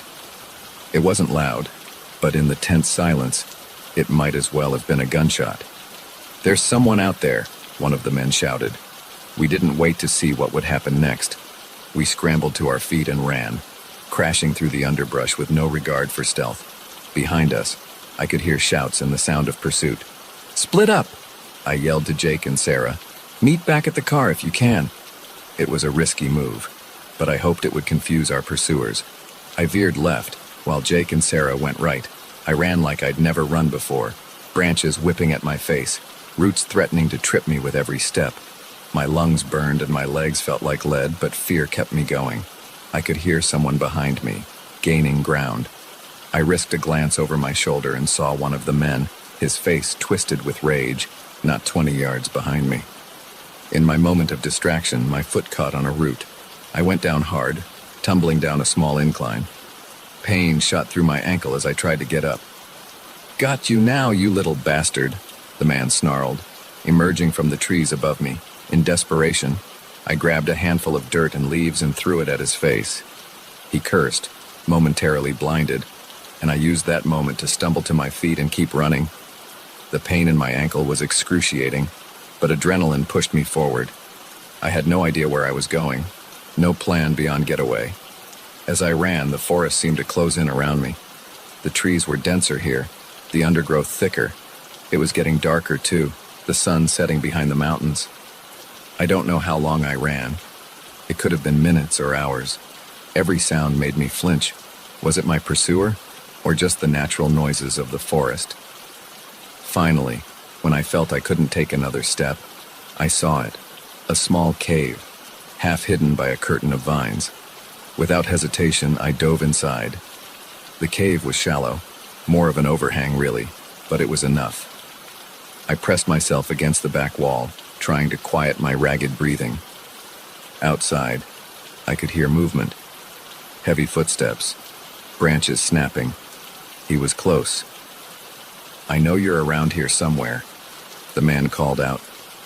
His voice was closer than I expected, and I had to stifle a gasp. I closed my eyes, willing myself to become invisible. The footsteps drew nearer. then paused right outside my hiding spot. For a moment that felt like an eternity. There was silence. I didn't dare breathe. Then, mercifully, the footsteps started to move away. I waited until I could no longer hear any sound before allowing myself to relax slightly, but I knew I couldn't stay here. I had to find Jake and Sarah, had to get help. As quietly as I could, I eased myself out of the cave. The forest was dark now, the trees casting long shadows in the fading light. I had no idea which direction to go, but I knew I couldn't go back the way I'd come. I picked a direction and started walking, trying to favor my injured ankle. Every snapping twig made me jump. Every rustling leaf had me looking over my shoulder. After what felt like hours of aimless wandering, I heard something that made my heart leap, the sound of running water. A stream. And if I could find the stream, I might be able to find my way back to the trail. I followed the sound, hope giving me renewed energy. As I pushed through a dense patch of undergrowth, I suddenly found myself face to face with Sarah. We both stifled screams of surprise, then hugged each other fiercely.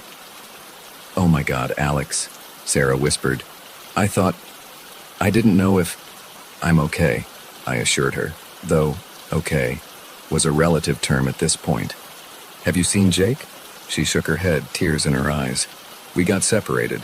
I've been hiding, trying to figure out what to do." Together, we decided to follow the stream. It had to lead somewhere, and it was our best chance of finding our way out of this nightmare. We walked through the night, jumping at every sound, expecting to see one of our pursuers behind every tree. As dawn broke, we finally heard something that filled us with relief and dread in equal measure, the distant sound of vehicles. Cautiously, we approached the sound. Through the trees, we could see a road, and on that road, a welcome sight, police cars. It turned out that Jake had managed to find his way back to our car and had immediately driven to the nearest town to get help. The police had been searching for us all night. As we were escorted to safety, I looked back at the forest. Somewhere in there were dangerous men and their illegal operation, but they'd be found soon enough. Our ordeal had ensured that the aftermath was a blur of police statements and medical checks. The meth lab was raided, the men arrested. We were hailed as heroes by the local media. Though it certainly didn't feel heroic at the time, it took a long time for the nightmares to stop, for me to be able to hear a twig snap without flinching. But eventually, I found my way back to the trails. The forest, once a place of peace and adventure, had shown me its darker side, but it had also shown me my own strength, my will to survive. Now, when I hike, I carry with me the knowledge that danger can lurk in the most unexpected places, but I also carry the certainty that I can face that danger and overcome it. The forest may hide secrets, some of them deadly, but it can't hide the human spirit's capacity for survival.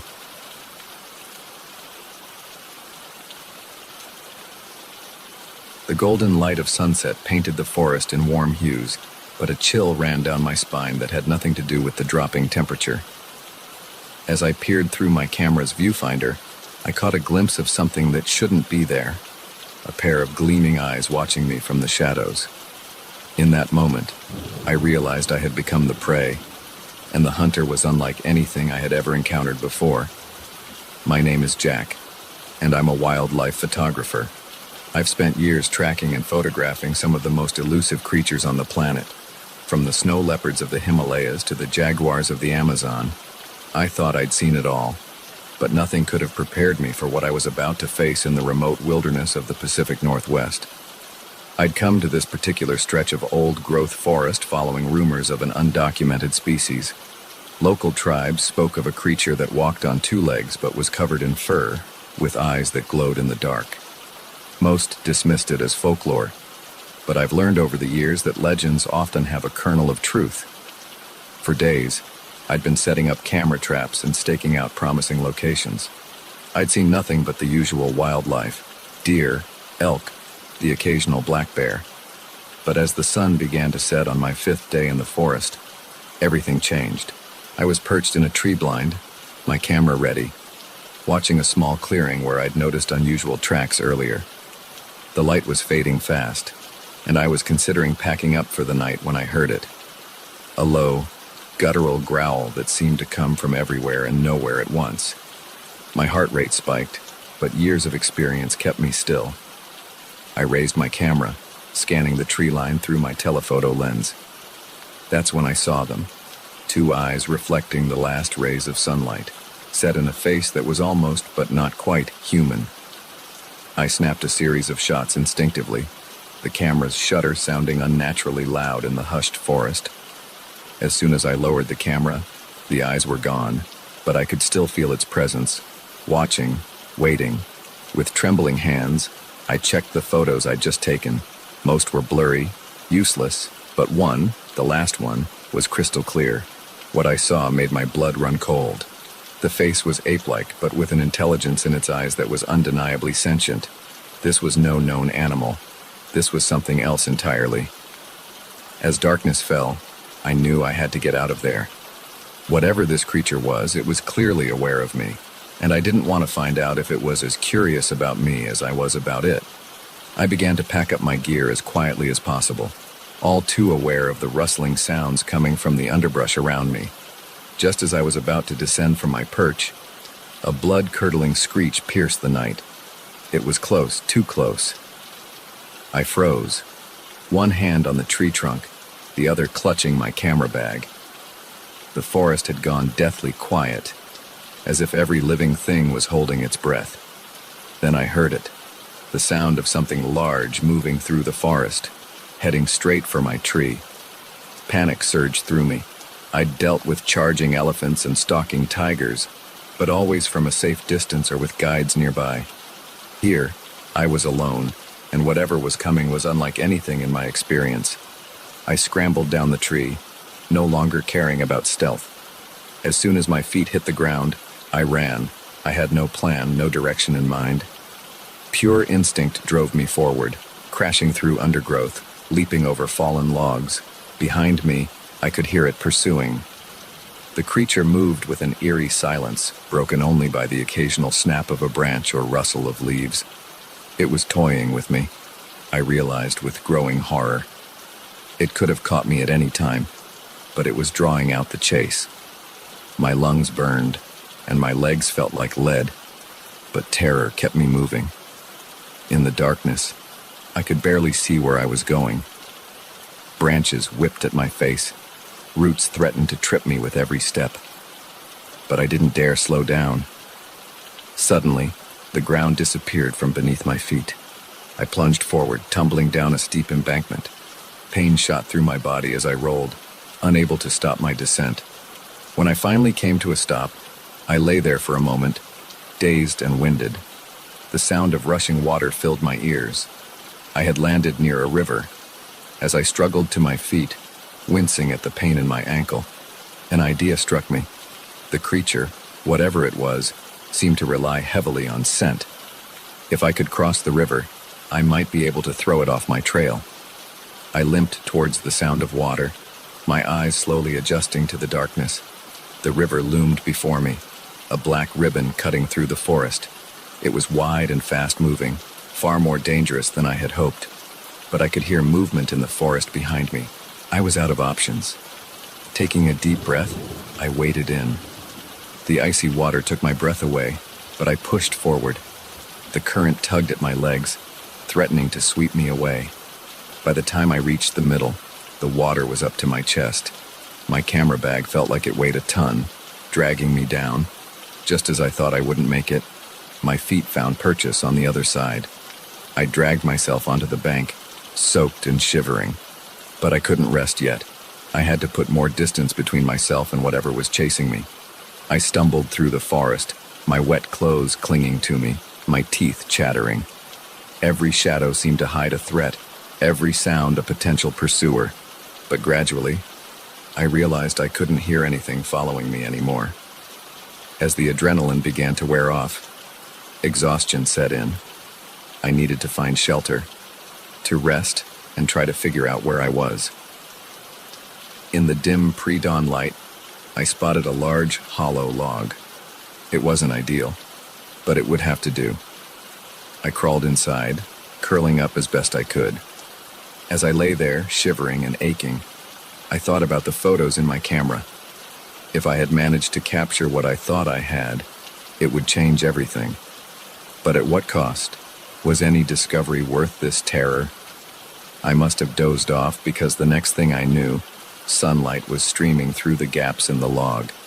For a moment, I was disoriented. Then the memories of the night before came flooding back. Cautiously, I peeked out of my hiding place. The forest looked different in the daylight, less menacing, more familiar. But I knew appearances could be deceiving. Whatever had chased me last night could still be out there. I checked my GPS unit, relieved to find it had survived the river crossing. I was about 5 miles from my campsite. It would be a tough hike with my injured ankle, but I had no choice. I needed to get back to civilization, to show someone the photos I had taken. The journey back was a blur of pain and paranoia. Every snapping twig made me flinch. Every rustling leaf had me looking over my shoulder. But nothing appeared. No glowing eyes, no inhuman shrieks, just the normal sounds of a forest going about its day. When I finally stumbled into my campsite, I almost wept with relief. My tent was still there, untouched. I quickly packed up, my hands shaking with exhaustion and lingering fear. I needed to get out of these woods, back to my car, back to safety. The hike to the trailhead was the longest 2 miles of my life. When I finally saw my beat-up Land Rover, I could have kissed it. I threw my gear in the back and peeled out of there, not caring about the dust cloud I was kicking up. It wasn't until I was miles away, the forest, nothing but a green smudge in my rearview mirror, that I allowed myself to relax. I had made it. I had survived. But as the fear faded, excitement began to take its place. I had seen something extraordinary, something that could rewrite our understanding of the natural world. And I had proof. As soon as I had cell service, I called my editor. "Mark," I said, my voice hoarse from exhaustion and emotion, "you're not going to believe what I've got." The photos caused a sensation, of course. Scientists, cryptozoologists, and curiosity seekers descended on the forest. But despite extensive searches, no one ever found concrete evidence of the creature I encountered. Sometimes, in the dead of night, I still wake up in a cold sweat, the echo of that unearthly shriek ringing in my ears. I've never gone back to those woods, and I never will. Some mysteries, I've learned, are better left unsolved. But I'll never forget the night I became the quarry, hunted by something that shouldn't exist. It changed me, reminded me that in the grand scheme of things, humans are not always the apex predator. And somewhere out there in the depths of the forest, something is watching, waiting, reminding us that there are still wild places in the world where we are not in control.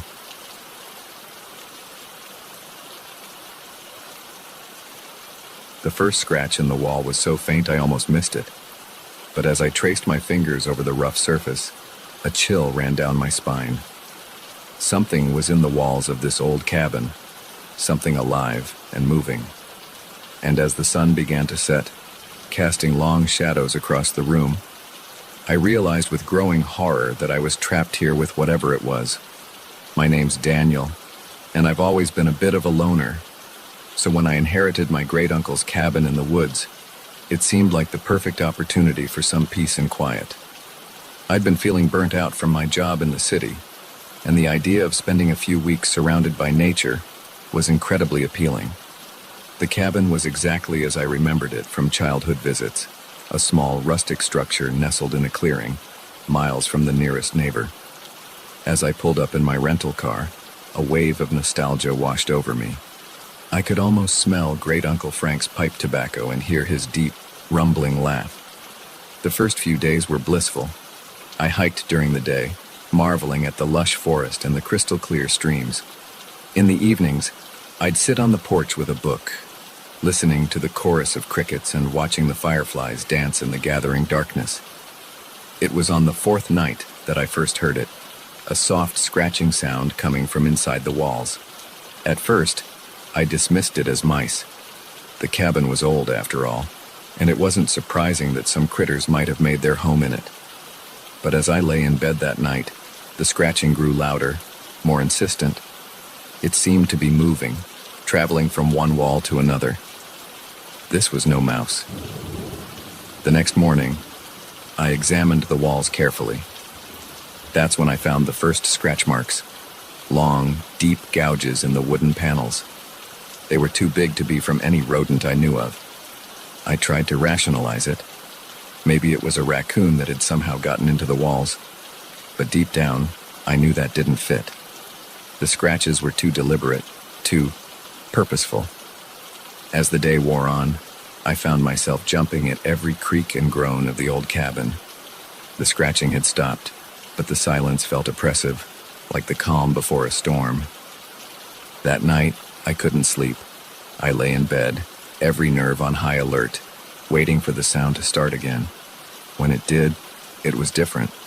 Not just scratching now, but a soft thudding, like something heavy moving through the walls. I got up, grabbing a flashlight from the bedside table. My hands were shaking as I shone the beam along the walls. The scratching seemed to be coming from behind the old fireplace. As I approached, the noise stopped abruptly. I stood there, heart pounding, straining my ears in the silence.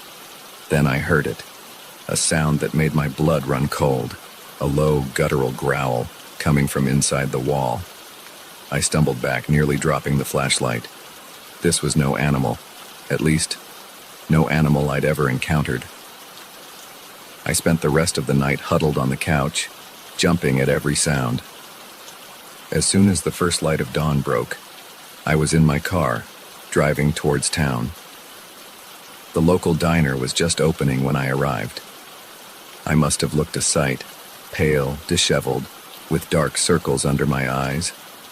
The waitress, a kindly older woman named Betty, took one look at me and brought over a strong cup of coffee. "You all right, honey?" she asked, concern etched on her face.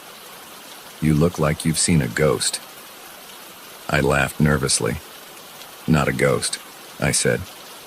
"But something. I'm staying at my uncle's old cabin, and there's something in the walls." Betty's expression changed, a flicker of, was that fear? "Frank's old place?" she asked.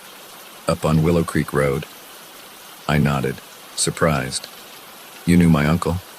She sighed, glancing around the empty diner before sliding into the booth across from me. "Everyone around here knew Frank," she said, "and everyone knows about that cabin." My heart sank. "What do you mean?" Betty leaned in, lowering her voice. "There's always been stories about that place. Even before your uncle bought it. People say it's not right. That there's something living in the walls. Something that's been there for a long, long time." I felt a chill run down my spine. "What kind of something?" She shook her head. "Nobody knows for sure. Some say it's a spirit, angry at being disturbed.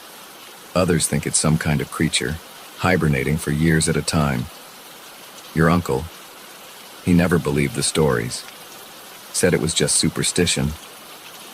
I thought about the scratches, the growl I'd heard. "It's real," I said.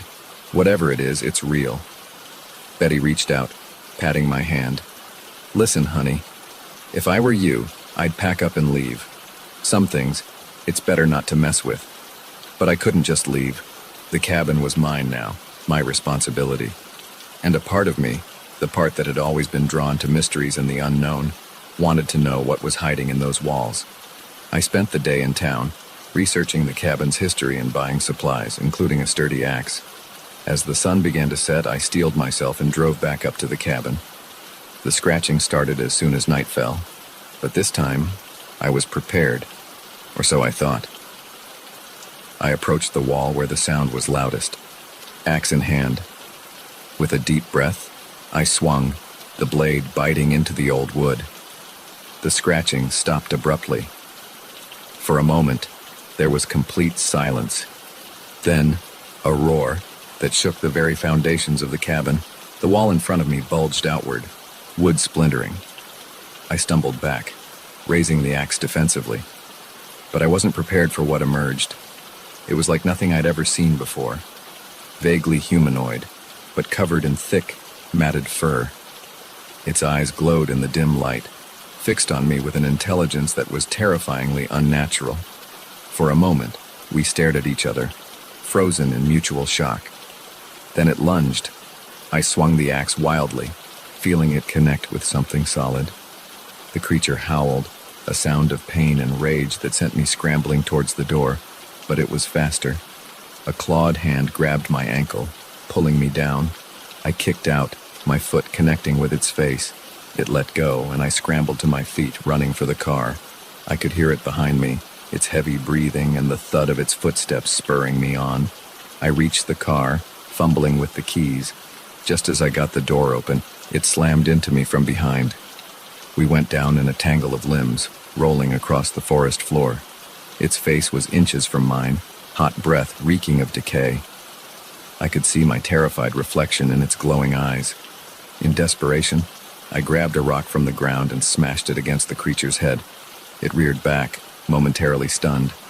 I took my chance, scrambling into the car and locking the doors. The engine roared to life, and I floored it, tires spinning on the dirt road. In the rearview mirror, I could see the creature standing in the middle of the road, watching me drive away. Its howl of frustration followed me all the way down the mountain. I didn't stop driving until I reached the city limits. My hands were shaking so badly I could barely grip the steering wheel. I never went back to the cabin. I sold it, at a loss, to a developer who planned to tear it down. I didn't tell him about what lived in the walls. Maybe I should have, but who would have believed me? Sometimes, late at night, I still wake up in a cold sweat, the echo of that unearthly howl ringing in my ears. I'll never forget those glowing eyes, that ancient alien intelligence. And I can't help but wonder if there was one of those creatures. Could there be more? How long have they been hiding in the walls of old houses, in the dark places we never think to look? One thing's for certain. I'll never look at an old cabin in the woods the same way again. Because now I know that sometimes the walls really do have eyes, and claws, and an appetite for unsuspecting visitors.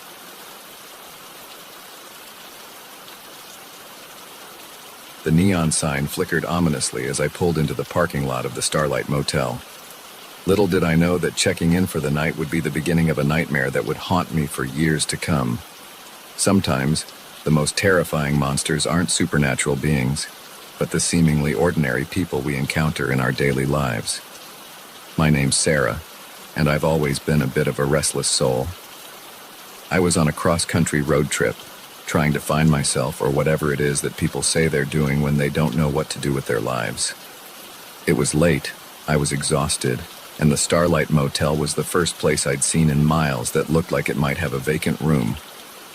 The parking lot was nearly empty, just a couple of beat-up trucks and my own dusty sedan.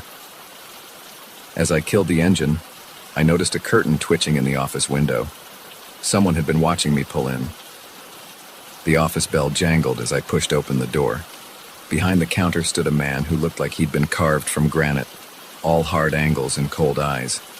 His name tag read, Earl. "Need a room," I said, trying to sound more confident than I felt.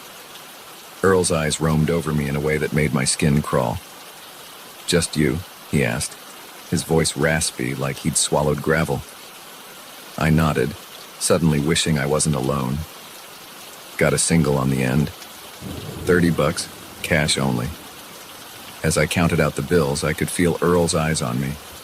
When I looked up, he was smiling. It wasn't a pleasant smile. "Enjoy your stay," he said, handing me a key attached to a plastic fob shaped like a star.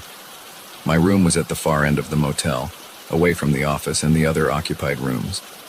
As I unlocked the door, I couldn't shake the feeling that I was being watched.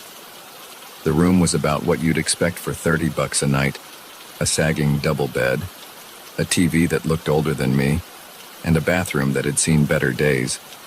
But it was a place to sleep, and that's all I needed. I was just about to collapse onto the bed when I noticed something odd. There was a small hole in the wall, about eye level, partially hidden behind a tacky landscape painting.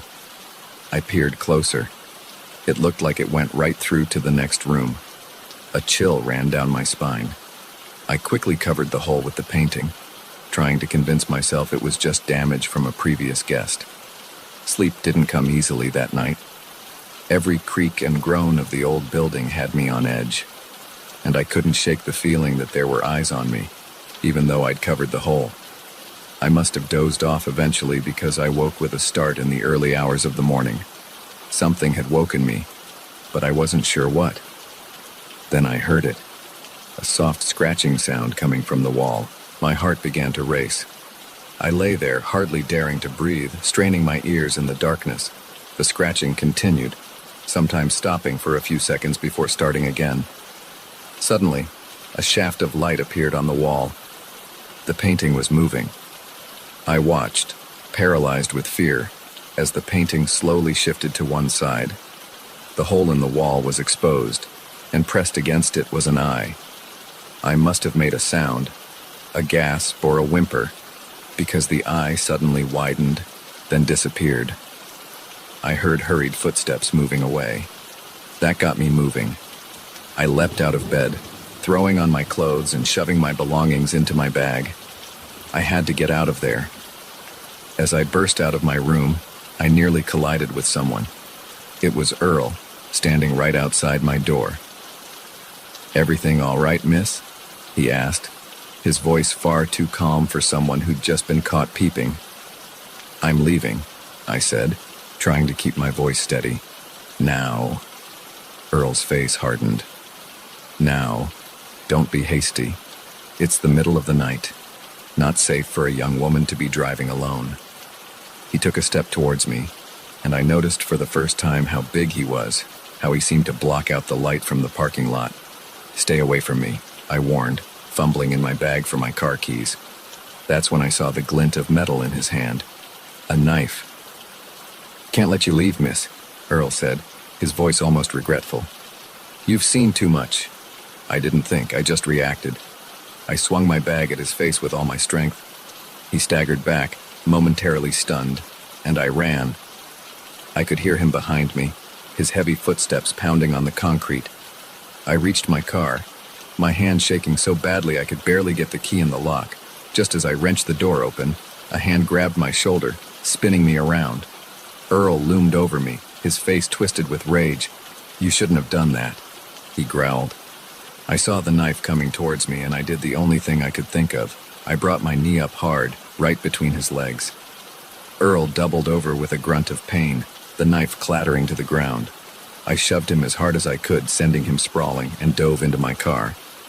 The engine roared to life, and I floored it, tires squealing as I peeled out of the parking lot. In my rearview mirror, I could see Earl staggering to his feet, growing smaller as I sped away. I drove for hours, my heart pounding, jumping at every set of headlights I saw. It wasn't until the sun started to rise that I finally felt safe enough to pull over at a busy truck stop. My hands were shaking as I picked up my phone to call the police.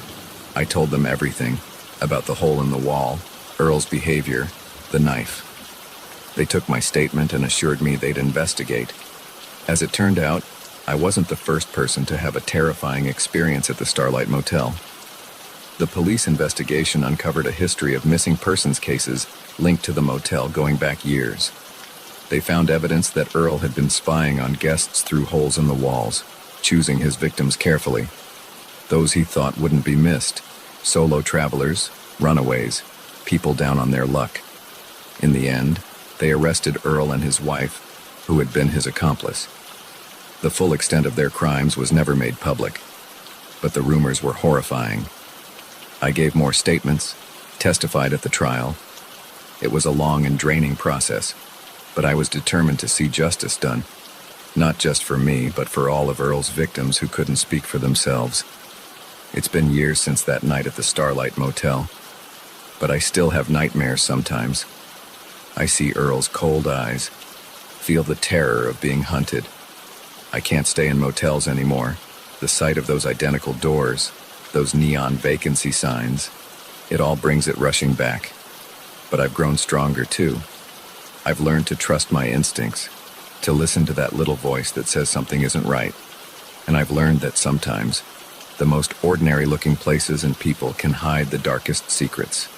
I still travel, still explore, but now I do it with my eyes wide open, always aware that danger can lurk in the most unexpected places.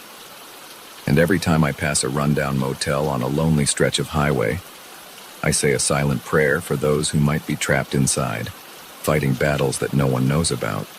Because the truth is, you never really know what's happening behind closed doors, or who might be watching from the other side of the wall.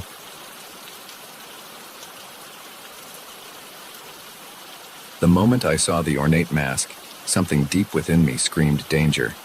But surrounded by the laughter and music of the Halloween party, I pushed the feeling aside. If only I'd listened to that instinct. Because as the night wore on, I realized those masks weren't just hiding faces, they were concealing murderous intentions.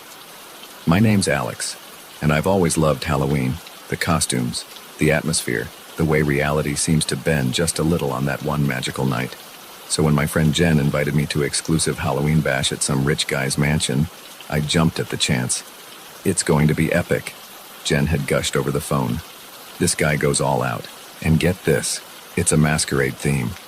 Everyone has to wear a mask the whole night. Isn't that cool? It did sound cool, mysterious even. I spent weeks putting together the perfect costume.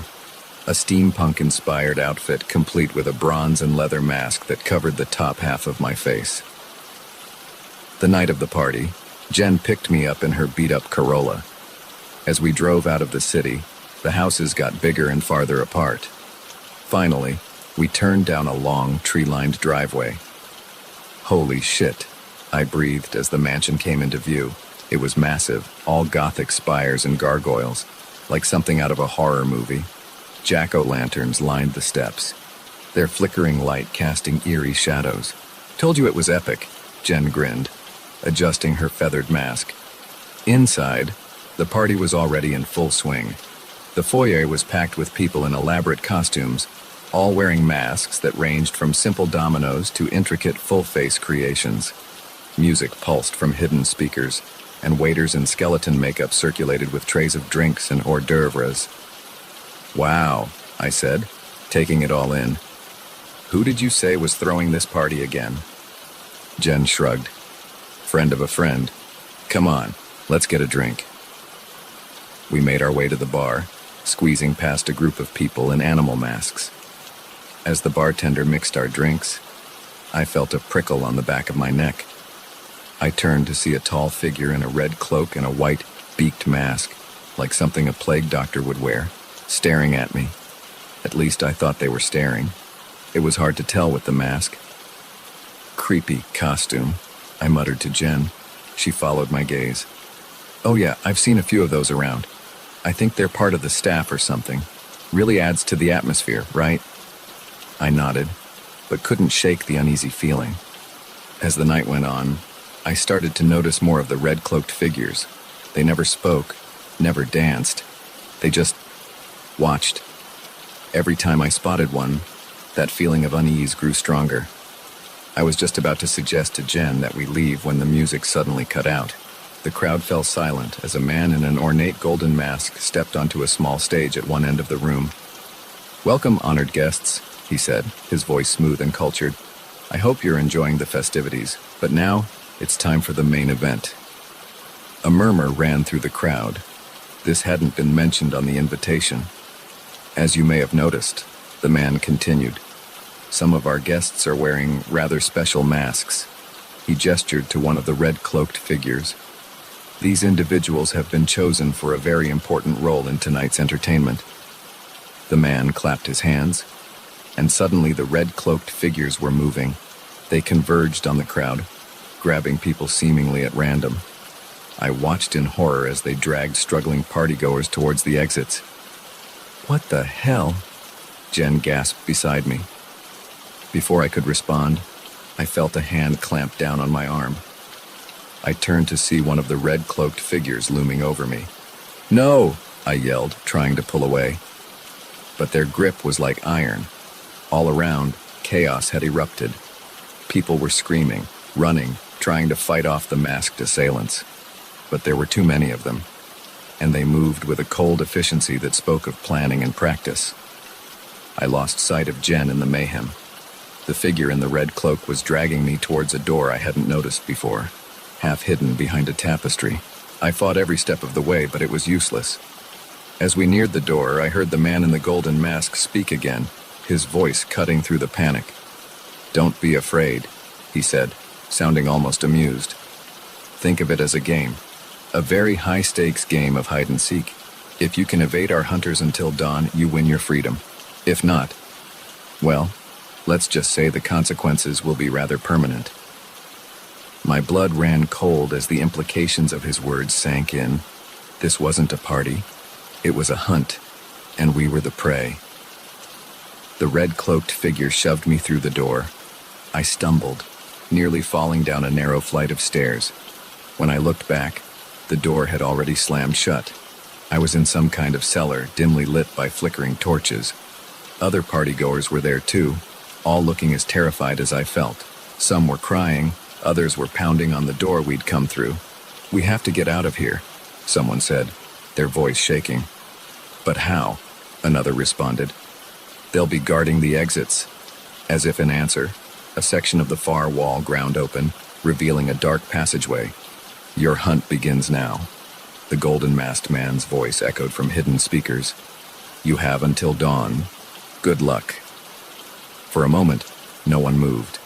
Then, as if a spell had been broken, everyone rushed for the passage.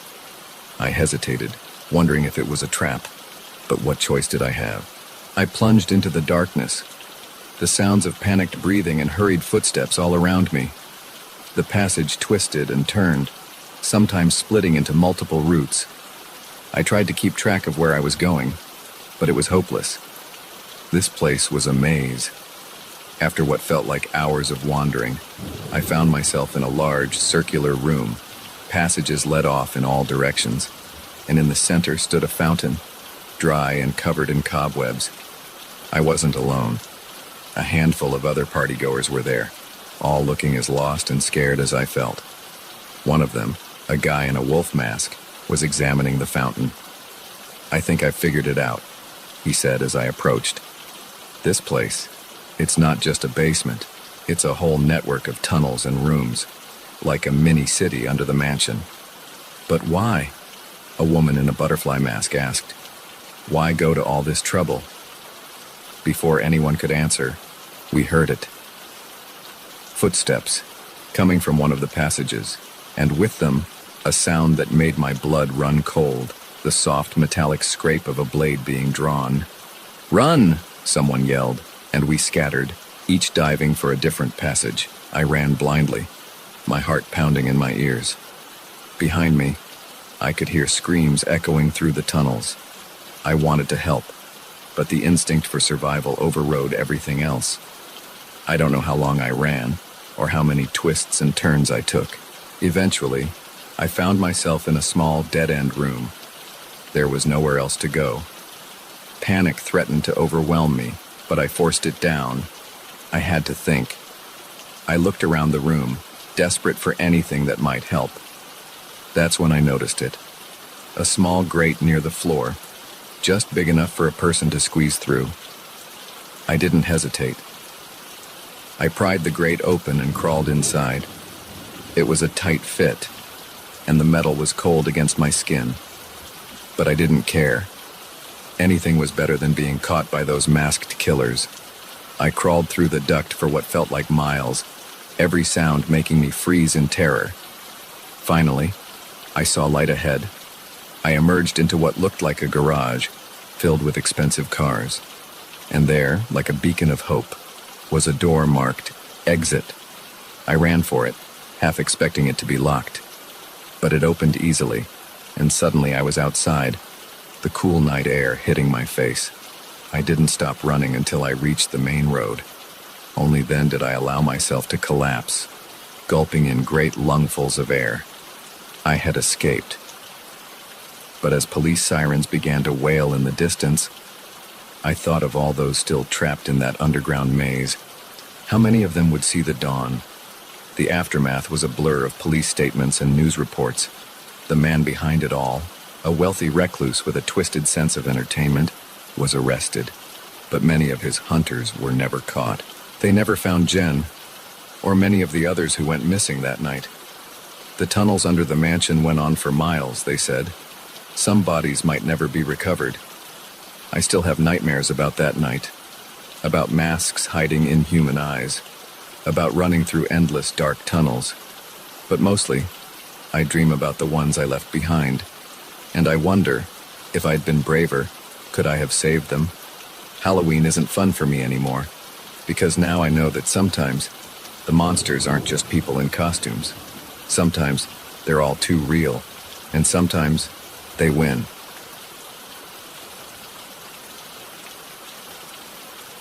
The mist rolled across the lake, thick and impenetrable, as I cast my line into the inky black water. I'd come out here for solitude, for peace.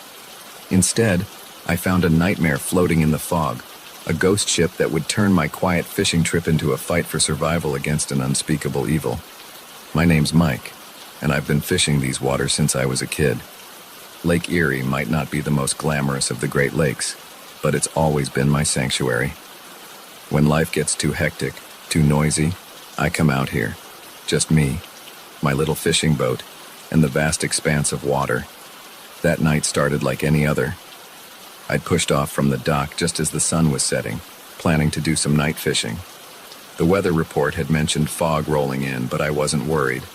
I knew these waters like the back of my hand. As darkness fell, the fog grew thicker than I'd ever seen it. I could barely see the bow of my own boat. But I wasn't concerned. The fish were biting, and the eerie calm of the fog-shrouded lake was soothing in its own way. It was close to midnight when I first heard it, a low, mournful sound echoing across the water. At first, I thought it was just the wind playing tricks, but then I heard it again, louder this time, a ship's horn, but unlike any I'd heard before, it sounded old, rusted, like something that hadn't been used in a very long time. I peered into the fog, straining my eyes. That's when I saw it, a massive shape looming out of the mist. As it drew closer, I could make out more details. It was a ship, all right, but not like any that should have been on Lake Erie. This was an old steamer, the kind they used to use for hauling iron ore back in the early 1900s. Its hull was rusted, its deck empty of any signs of life. My first thought was that it must be some kind of historical recreation. But as it drifted closer, I realized something was very, very wrong. The ship was moving silently, with no sound of engines or sight of crew. And there was something off about it, like I was looking at it through a heat haze, even in the cool night air. Curiosity overrode my growing sense of unease. I started my engine, moving closer to the mysterious ship.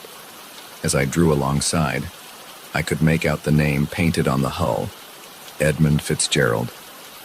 My blood ran cold. The Edmund Fitzgerald was infamous in these parts, a massive ore freighter that had sunk in a storm on Lake Superior in 1975, taking all 29 crew members with it. What I was looking at was impossible. I was about to turn my boat around and get the hell out of there when I heard it, a voice, calling out from the deck of the ghost ship. "Help us!" it cried, weak and desperate. "Please, help us!" Every instinct I had was screaming at me to flee, but I couldn't just leave if there was someone in trouble. Swallowing my fear, I maneuvered my small boat alongside the towering hull of the freighter. There was a rusted ladder hanging down the side. Taking a deep breath, I grabbed hold and started to climb. The metal was ice cold under my hands, covered in a slick layer of algae that made the climb treacherous. As I hauled myself onto the deck, the full weight of my mistake hit me. The deck was empty, devoid of any signs of life. But more than that, it felt wrong. The air was thick, heavy with a scent I couldn't quite place, like rust and seaweed and something else, something rotten. "Hello?" I called out, my voice sounding small and insignificant in the vast emptiness of the ship. "Is anyone here?" I heard a call for help. Silence was my only answer. I took a step forward, and nearly fell as the deck seemed to shift under my feet. It wasn't the gentle roll of waves, it was as if the very structure of the ship was unstable, changing. That's when I saw them. Shadowy figures, moving at the edges of my vision. Every time I turned to look directly at one, it would vanish, but I could feel them watching me, their unseen eyes boring into my back. I knew I needed to get off this ship, and fast. But as I turned back to where I'd climbed aboard, my heart sank. The ladder was gone. The edge of the deck now hung over empty air, fog swirling below where my boat should have been. Panic started to set in. I was trapped on a ghost ship, surrounded by something. Entities I couldn't see but could feel all around me. I had to find another way off. I made my way towards what I hoped was the bridge, figuring there had to be some kind of radio or emergency equipment there. The door was rusted shut, but adrenaline gave me the strength to wrench it open. The bridge was like stepping back in time. Ancient-looking equipment lined the walls, dials and levers that looked like they belonged in a museum. And there, slumped over the ship's wheel, was a figure. Hope surged through me. "Hey," I called out, moving closer. "Are you all right?" The figure didn't move. As I approached, I realized why. What I had thought was a person was nothing but a skeleton, clothed in the tattered remains of a captain's uniform. I stumbled back. A scream caught in my throat. This was madness. Impossible. I had to be dreaming. A noise behind me made me whirl around. There, blocking the doorway, stood a man. But not a living man. His flesh was bloated and pale, his eyes milky white. Seaweed clung to his clothes, and water dripped constantly from his form. "Welcome aboard," he said, his voice gurgling as if he were speaking underwater. "We've been waiting for you." I backed away, my mind reeling. What are you?" The thing that had once been a man smiled, revealing rows of sharp, fish-like teeth. "We are the crew of the Edmund Fitzgerald, lost, but not gone. And now, you'll join us." More figures appeared behind him, all in various states of decay. They began to advance into the bridge, their hands outstretched towards me. In that moment, survival instinct took over. I grabbed a heavy logbook from a nearby desk and hurled it at the lead figure. It passed right through him, but the action startled them enough for me to make a break for it. I shoved past them, their cold, wet hands grasping at me as I ran. I could hear them behind me, their waterlogged footsteps pounding on the deck. I ran without direction, taking random turns through the labyrinthine interior of the ship. Every door I passed through seemed to lead somewhere different than it should have, as if the internal geography of the vessel was constantly shifting. Finally, I burst out onto the deck again. But it wasn't the same deck I'd first climbed onto. This one was tilted at a sickening angle, water sloshing over one side.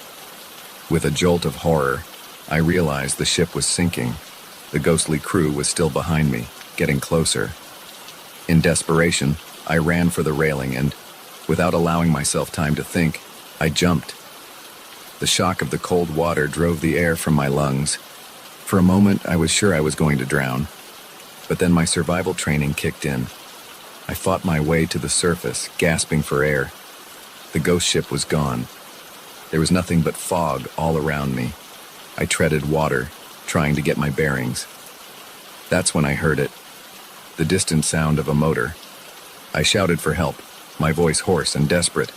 The sound grew closer, and suddenly a beam of light cut through the fog. It was a Coast Guard boat. As they pulled me from the water, I babbled about the ghost ship, the undead crew. The Coast Guard officers exchanged worried glances, clearly thinking I was delirious.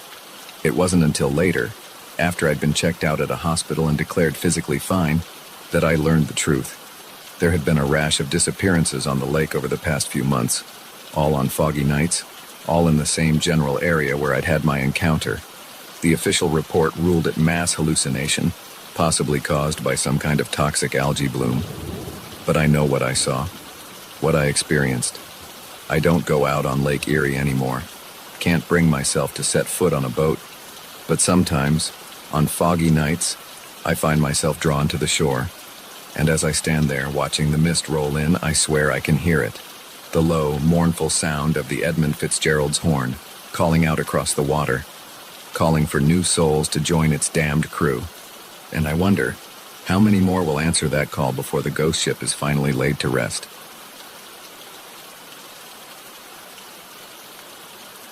The howling wind drowned out the sputtering of my car's engine as it finally gave up the ghost. Surrounded by a whiteout of swirling snow, I realized I was stranded in the middle of nowhere. Little did I know, my desperate search for shelter would lead me into the clutches of a madman, and the cozy cabin I thought was my salvation would become a prison of terror. My name's Claire, and I've always prided myself on being prepared, but nothing could have prepared me for that night. I was driving back from a work conference, taking the scenic route through the mountains. It was supposed to be a peaceful drive, a chance to decompress before diving back into the chaos of city life. The storm came out of nowhere. One minute I was admiring the snow-capped peaks. The next I could barely see 2 feet in front of me. I slowed to a crawl, my knuckles white on the steering wheel as I struggled to keep the car on the road. That's when I heard it, a sickening clunk from under the hood. The car shuddered, coughed, and died. I coasted to a stop on the shoulder, if you could call it that. On one side was a sheer rock face, on the other a steep drop-off into darkness. I tried to restart the engine, but it was no use. The battery was dead, and even if it wasn't, I suspected the problem was much worse. I was stuck. I reached for my phone, already knowing it was futile. No signal, of course. Not out here in the middle of nowhere.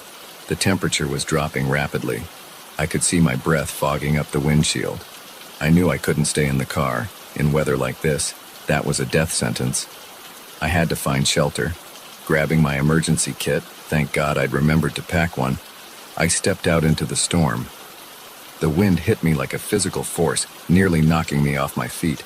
Snow pelted my face, sharp as needles. I picked a direction and started walking, one arm up to shield my eyes from the driving snow. Every step was a battle against the wind. I couldn't feel my fingers or toes, and my face was numb with cold. Just when I thought I couldn't go on, I saw it. A faint glow in the distance. A light. My heart leapt. Where there was light, there had to be people. Shelter. I pushed on with renewed energy.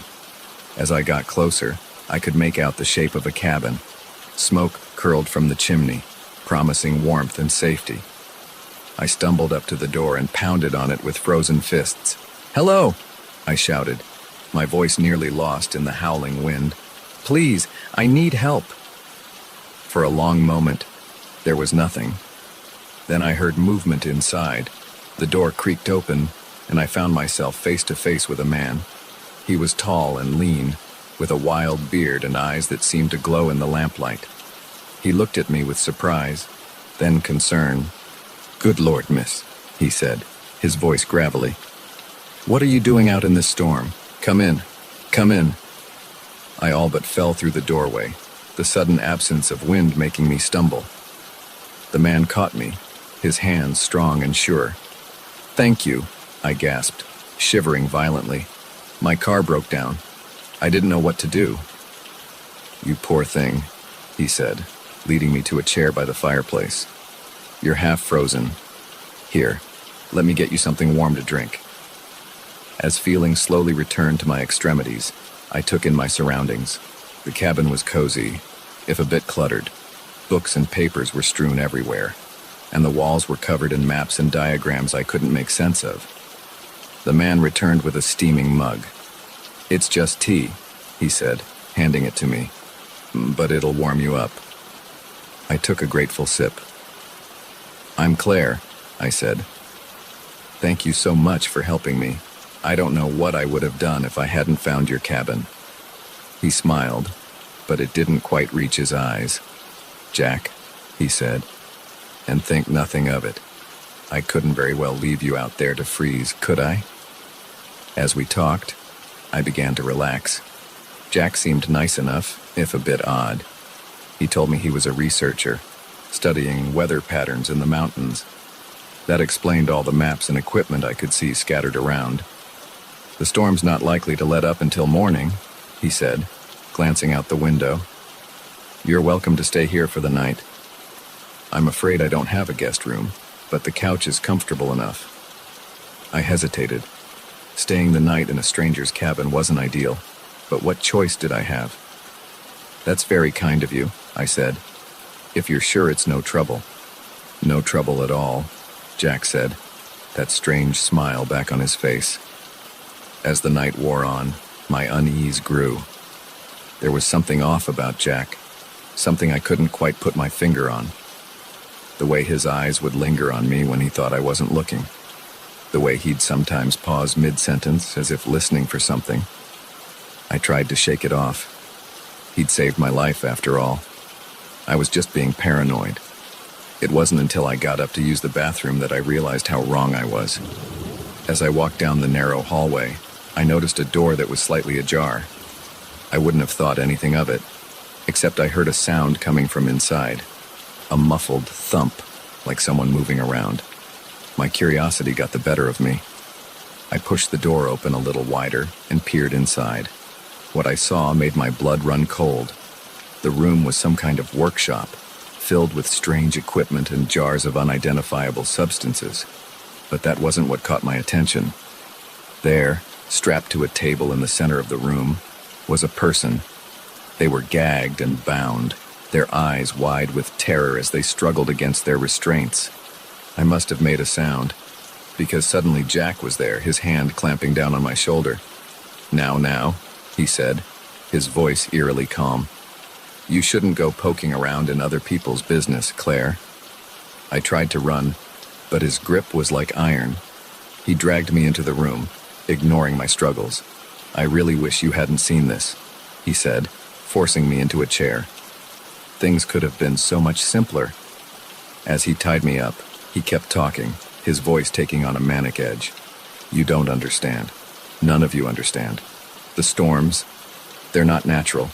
There's something out there, something in the mountains. I'm trying to stop it, don't you see?" I didn't see. All I saw was a madman, a monster wearing the face of my rescuer. "Please," I begged, tears streaming down my face. "Let us go. We won't tell anyone, I swear." Jack just shook his head. "I'm afraid I can't do that. You're part of it now. Part of the experiment." The next few hours were a blur of terror. Jack moved between us, injecting us with something that made the room spin and our minds fog. He muttered constantly, scribbling notes and adjusting equipment. Through the haze, I tried to think of a way out. The ropes were tight, but maybe if I could work them loose. I don't know how long it took, but finally, I felt the ropes give. Jack was focused on his other victim, his back to me. It was now or never. I lunged from the chair, grabbing the nearest object, a heavy glass jar, and brought it down on Jack's head with all my strength. He went down hard, crumpling to the floor. I didn't wait to see if he was out cold. I untied the other person, a hiker I learned later, who'd gone missing weeks ago, and we ran. The storm had passed, the world outside blanketed in pristine white snow. We stumbled through drifts, the cold biting at our skin, but fear kept us moving. It wasn't until we reached the main road and flagged down a passing truck that I finally allowed myself to believe we were safe. The aftermath was a blur of police statements and hospital visits. They found Jack's cabin, but he was long gone. The things they discovered there, I try not to think about it. They never caught him. Sometimes, when the wind howls outside my window, I imagine I can hear his voice, whispering about experiments and things in the mountains. I don't drive those back roads anymore. I don't go anywhere remote if I can help it.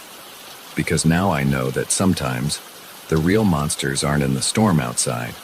Sometimes, they're waiting behind a friendly smile, ready to turn your salvation into a nightmare.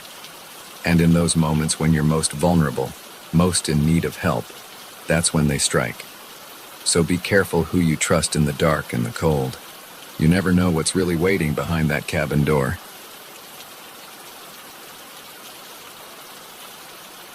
The crack of a twig snapping underfoot echoed through the forest, freezing us in our tracks. We'd come to these woods for a peaceful camping trip, but in that moment, I realized we'd stumbled into a deadly game of cat and mouse. The hunters had become the hunted, and our fight for survival was about to begin. My name's Sarah, and I've always loved the great outdoors. So when my boyfriend Tom suggested a weekend camping trip deep in the Ozark National Forest, I jumped at the chance. We'd been planning this getaway for months, poring over maps and plotting the perfect route to take us far from the usual tourist trails. We set out early on a crisp Friday morning, our backpacks loaded with supplies and our hearts full of excitement. The first day was everything we'd hoped for: challenging hikes through pristine wilderness, breathtaking views, and the kind of solitude you can only find miles away from civilization. As the sun began to set, we found the perfect spot to make camp. A small clearing near a babbling brook, sheltered by towering pines. We set up our tent, built a fire, and sat down to enjoy a simple dinner of trail mix and dehydrated camping meals. "This is perfect," Tom said, his face glowing in the firelight. "Just us and nature. No cell phones, no internet, no distractions." I nodded, taking in the peacefulness of our surroundings. The stars were starting to come out, brighter than I'd ever seen them in the city. It was magical. We were just about to turn in for the night when we heard it. Voices, carried on the wind.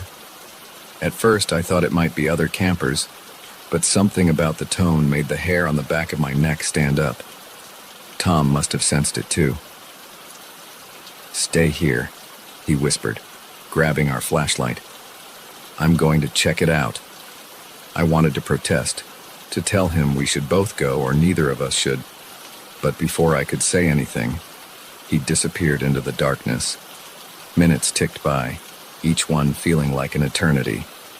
The voices grew louder, then suddenly cut off. The silence that followed was deafening. Just as I was about to go looking for Tom, he burst back into our campsite, his face pale with fear. "We need to go," he said, already starting to break down the tent. "Now." "What? Why? What did you see?" I asked, my heart racing. Tom's hands were shaking as he stuffed our sleeping bags into their sacks. "Poachers," he said. "At least 3 of them. They've got guns, Sarah, big ones, and they didn't look like the type to ask questions first." My blood ran cold. Poaching was a problem in these parts, but I'd never thought we'd actually run into any. "Did they see you?" I asked, helping Tom pack up our gear as quietly as possible. He shook his head. "I don't think so, but they're close. Too close. We need to get out of here." We doused our fire and shouldered our packs. Tom took one last look at our GPS before stowing it away. "There's a ranger station about 10 miles north of here," he said. "If we push hard, we can make it by morning." With only the dim light of the moon to guide us, we set off into the forest. Every shadow seemed to hide a threat, every rustle of leaves a potential enemy. We moved as quickly and quietly as we could, but in the darkness, it was slow going. We'd been walking for maybe an hour when we heard it, the unmistakable sound of voices and heavy footsteps behind us. The poachers had found our campsite, and now they were on our trail. "Run," Tom whispered, grabbing my hand. We took off, no longer caring about stealth. Branches whipped at our faces as we crashed through the underbrush. I could hear the men behind us, their voices angry and getting closer. Suddenly, the ground disappeared from under my feet.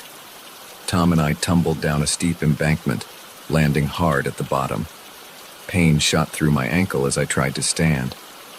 "I think it's sprained," I gasped, leaning heavily on Tom. He looked back up the slope, his face grim. "We can't outrun them now. We need to hide." Tom helped me limp to a dense thicket of bushes. We crawled inside, pulling our dark-colored packs in after us. I bit my lip to keep from crying out as Tom gently examined my ankle in the dim light. "It's swollen," he whispered, "but I don't think it's broken. We'll need to wrap it once we're safe." The voices were getting closer. I held my breath as flashlight beams swept the area where we'd fallen. "They've got to be around here somewhere," one of the men growled. "Find them. We can't let them report us." My heart was pounding so hard I was sure they'd hear it. Tom's arm tightened around me, and I buried my face in his chest, afraid even my breath might give us away.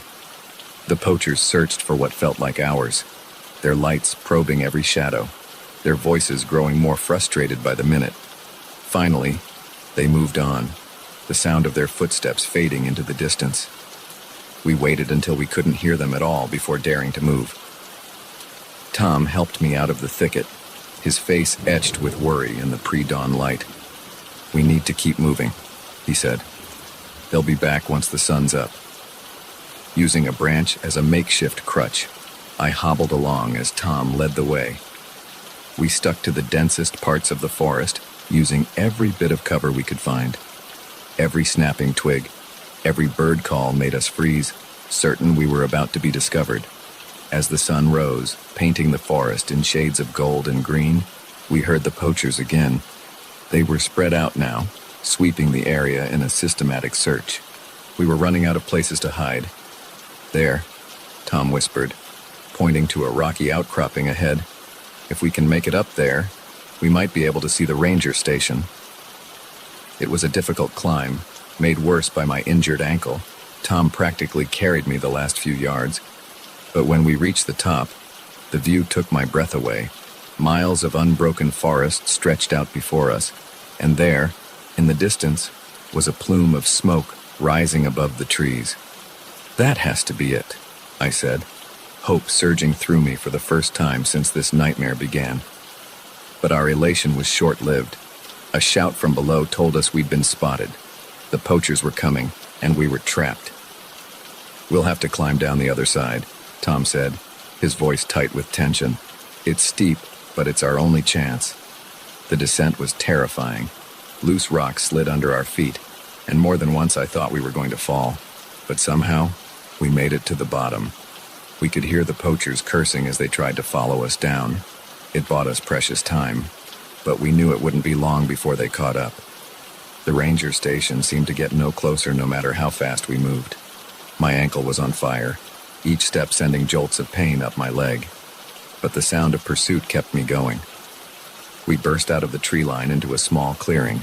The ranger station stood before us, a simple wooden structure that looked like salvation.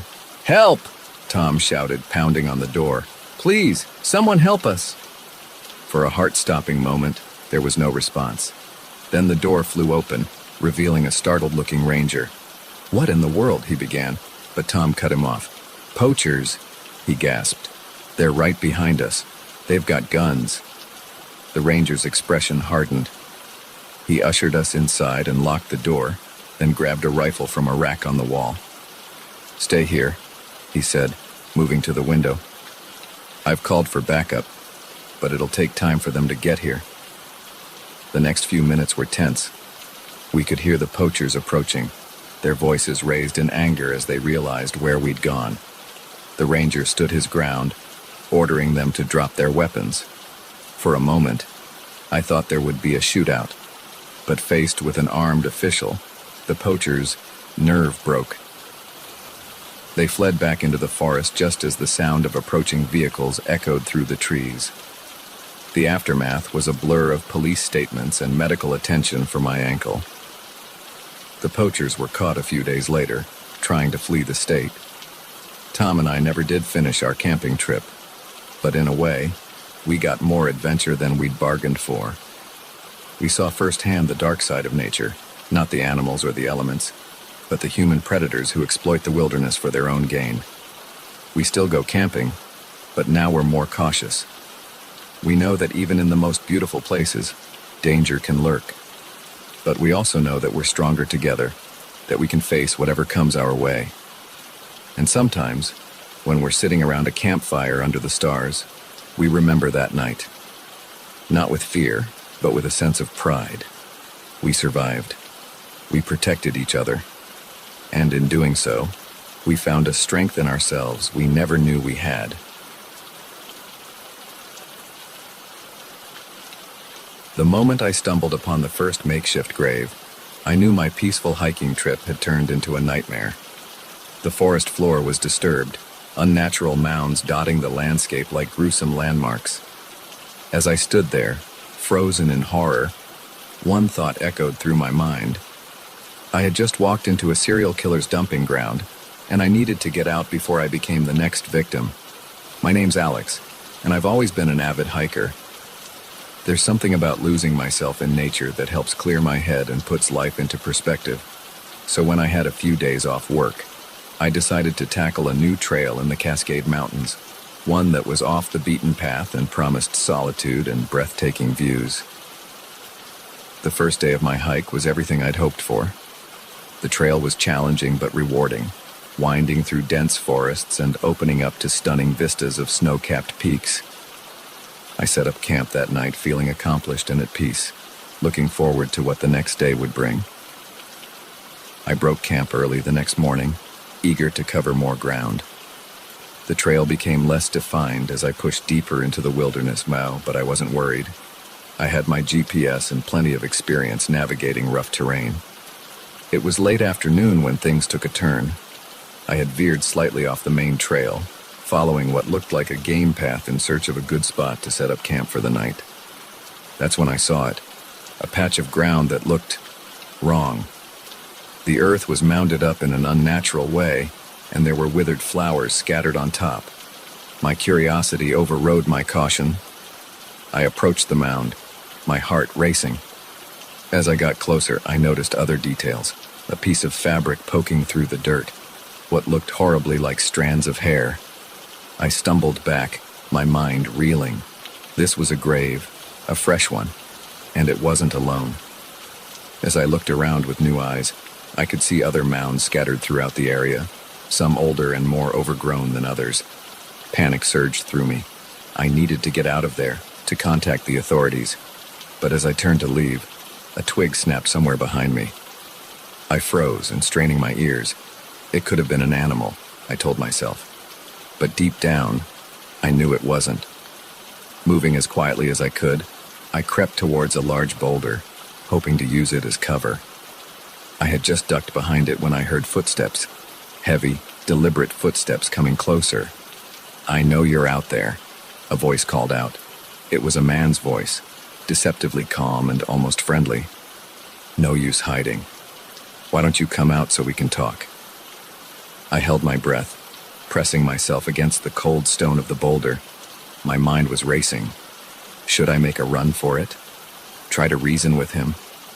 I had no weapon, nothing to defend myself with except my wits. "Oh, come on now," the voice continued, closer now. "I promise I won't hurt you. I just want to explain." Yeah, right. I'd seen enough crime shows to know how this would go. He'd try to lure me out, to get me to trust him, and then I'd end up in one of those shallow graves. I peered around the edge of the boulder, trying to get a glimpse of my stalker. What I saw made my blood run cold. He was tall and broad-shouldered, dressed in hunting gear, and he was carrying a rifle. In that moment, I made a decision. I couldn't outrun a bullet, but maybe I could outsmart him. I grabbed a rock from the ground and threw it as hard as I could in the opposite direction. The sound of it crashing through the underbrush had the desired effect. The man whirled towards the noise, his rifle raised. "I see you," he shouted, starting to move away from me. I took my chance. I burst from my hiding spot and ran, not caring about the noise I was making. I could hear him cursing behind me, then the sound of pursuit. I ran like I'd never run before, crashing through undergrowth, leaping over fallen logs.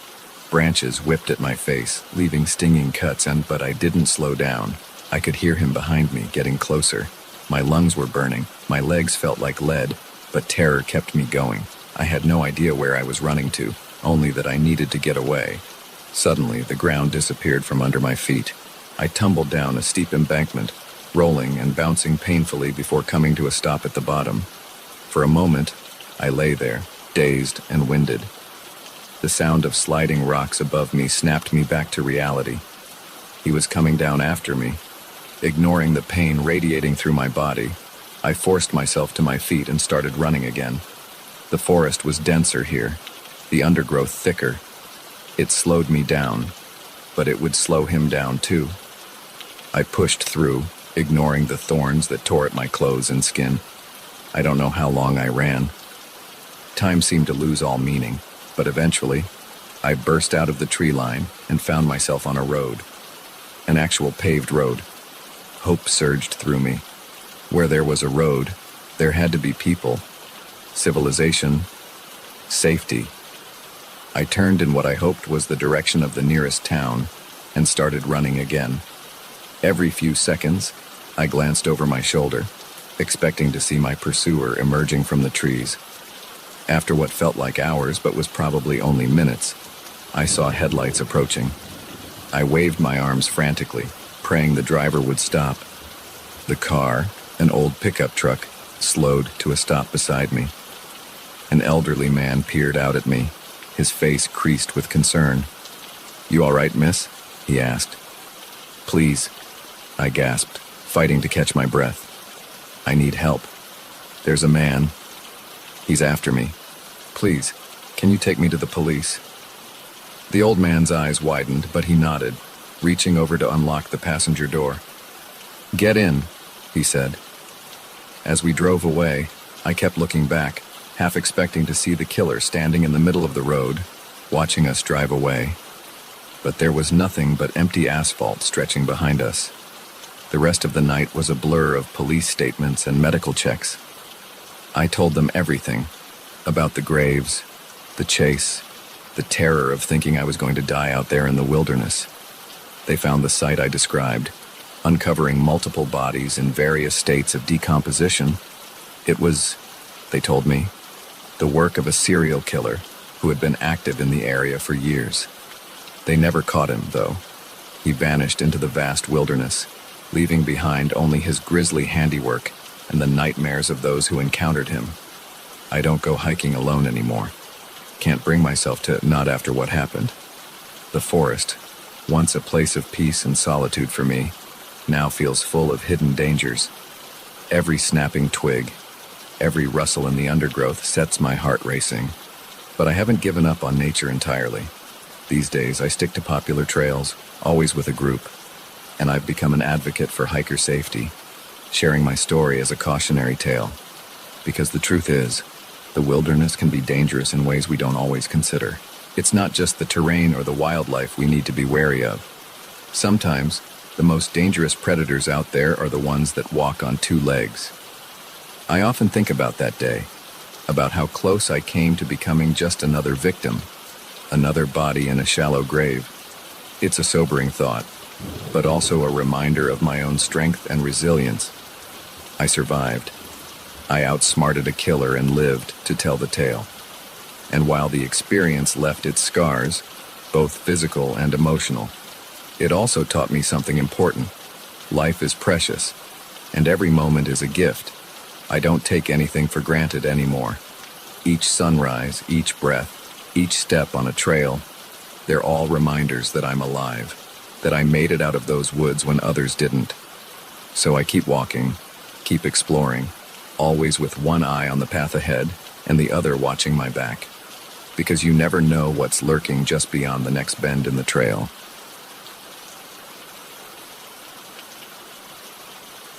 The first time I saw the girl with the haunted eyes, I knew something was terribly wrong. But I never imagined that my night shift at a remote truck stop would thrust me into the dark underbelly of human trafficking. As I stood behind the counter, watching the steady stream of truckers and late-night travelers, I had no idea that I was about to uncover a sinister operation that would change my life forever. My name's Jack, and I've been working the graveyard shift at Big Rig's truck stop for about 6 months now. It's not the most glamorous job, but it pays the bills and gives me plenty of quiet time to work on my novel. At least, that's what I thought it would do. The night everything changed started like any other. I clocked in at 11 p.m., nodding to Dave, the day shift guy, as he headed out. The first few hours were uneventful, a steady trickle of truckers coming in for coffee, snacks, and a chance to stretch their legs. It was around 2 a.m. when I first saw her. A young girl, couldn't have been more than 16 or 17, walked in with a much older man. Something about the way she moved, the way she kept her eyes down, set off alarm bells in my head. The man marched her straight to the restrooms at the back of the store. "Wait here," I heard him growl before he came up to the counter. "Pack of smokes," he grunted, not meeting my eyes. As I turned to grab the cigarettes, I caught a glimpse of the girl in the security mirror. She was standing exactly where the man had left her, but her eyes were darting around frantically, like a cornered animal looking for escape. I handed the man his cigarettes, trying to keep my voice casual as I asked, "Everything okay with your daughter?" His head snapped up, eyes narrowing. "Mind your own business," he snarled, snatching the pack from my hand and stalking back to the girl. I watched as he roughly grabbed her arm and dragged her out of the store. My stomach churned. Something was very, very wrong. Over the next few weeks, I saw more girls like her, always young, always with older men who treated them more like property than people. I started paying closer attention, noticing patterns. The same trucks would show up at odd hours. Men would exchange hushed words and knowing glances. I knew I had to do something, but I was scared. What if I was wrong? What if I was seeing things that weren't there? And even if I was right, what could I, a simple night clerk, do against what was clearly a large, organized operation? It was a quiet Tuesday night when things came to a head. A big rig pulled in around 3 a.m., and I recognized the driver as one of the regulars I'd been watching. He came in alone, but when he left, he had 2 young girls with him. They looked drugged, barely able to walk straight. My heart was pounding as I watched them climb into the truck. This was it. I couldn't stand by any longer. With shaking hands, I picked up the phone and dialed 911. 911, what's your emergency? I took a deep breath. I think I've uncovered a human trafficking ring operating out of Big Rig's truck stop on Highway 20. The dispatcher's voice sharpened. Can you elaborate, sir? I told her everything I'd seen over the past few weeks, describing the girls, the men, the patterns I'd noticed. As I spoke, I kept my eyes on the security cameras, watching the parking lot. Units are on their way, the dispatcher assured me. Is there anything else you can tell us? Just then, I saw movement on one of the screens. A van had pulled up, and men were ushering more girls into it. They're moving them now, I said urgently. There's a van. Suddenly, the bell over the door jangled. I looked up to see one of the men I'd been watching walk in. Our eyes met, and I knew he'd heard me. I have to go, I whispered into the phone, hanging up quickly. The man's eyes narrowed as he approached the counter. Who were you talking to? He demanded. Just my girlfriend, I lied, trying to keep my voice steady. She worries if I don't check in. He didn't believe me. I could see it in his eyes. Come out from behind the counter, he said, his hand moving to his waistband where I caught a glimpse of a gun. My mind raced. I couldn't let him take me outside. I'd seen enough crime shows to know I'd never come back if I did. Look, I said, raising my hands. I don't want any trouble. I don't know anything, and I haven't seen anything. Okay? He smirked, a cold, humorless expression. Oh, I think you've seen plenty. Now move, or I'll... He never finished the sentence. At that moment, the parking lot lit up with red and blue flashing lights. The man's head whipped around, his face contorting with rage. You little rat, he snarled, reaching for his gun. I didn't think, I just reacted. I grabbed the pot of hot coffee from behind me and hurled it at him. He screamed as the scalding liquid hit his face when stumbling backwards. I vaulted over the counter and ran for the door. Outside, it was chaos.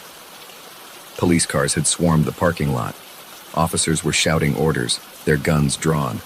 The van I'd seen earlier was trying to back out, but a police cruiser blocked its path. I burst out of the store, my hands raised. I'm the one who called, I shouted, as several officers turned their weapons towards me. One of them rushed over, quickly ushering me behind a police car. "Stay down," he ordered, before running back towards the store. From my position, I could see everything. The men were being arrested, pulled from their trucks in the van.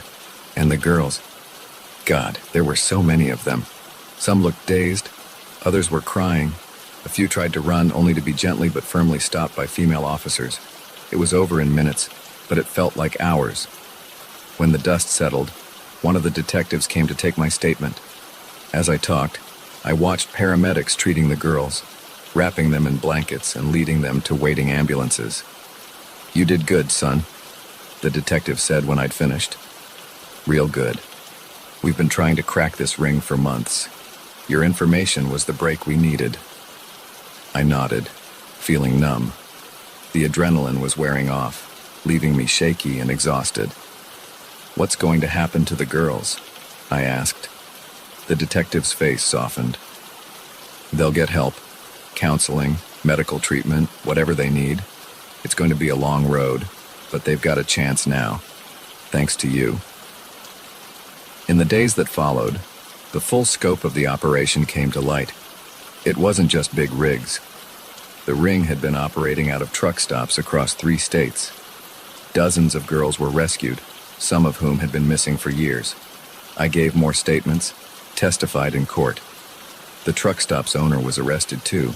He'd been turning a blind eye in exchange for a cut of the profits. I was offered a reward, but I couldn't take it. Instead, I asked for it to be donated to organizations that help trafficking survivors. I don't work at big rigs anymore. Couldn't stand to be there after everything that happened, but I didn't give up on my dream of being a writer. In fact, I found my story. I'm writing about what happened, about the girls, about the dark world that exists right under our noses. Sometimes I think about that first girl, the one with the haunted eyes. I never found out what happened to her specifically, but I like to think she's out there somewhere, free, maybe even happy. And on the nights when the memories keep me awake, when I see those girls' faces in my dreams, I hold on to that thought. Because that's the thing about evil. It thrives in the shadows, in silence and complacency. But it only takes one person to shine a light, to speak up. One person can make a difference. I'm not a hero. I'm just a guy who was in the right place at the right time and chose not to look away. And if my story teaches people anything, I hope it's this. Pay attention. Look out for each other. And if you see something wrong, say something. You never know whose life you might save.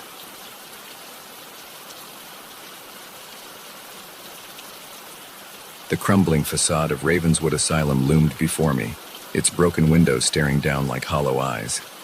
I'd come here looking for thrills, for that perfect creepy photo to boost my urban exploration blog. Instead, I found myself trapped in a waking nightmare, hunted through decaying corridors by those who should have been long gone. Sometimes, the dead don't rest easy, and the insane never truly leave. My name's Maya, and I've always been drawn to abandoned places.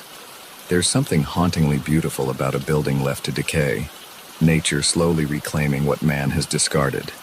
I run a fairly popular blog showcasing my urban exploration adventures, and when I heard about Ravenswood, I knew it would be my masterpiece.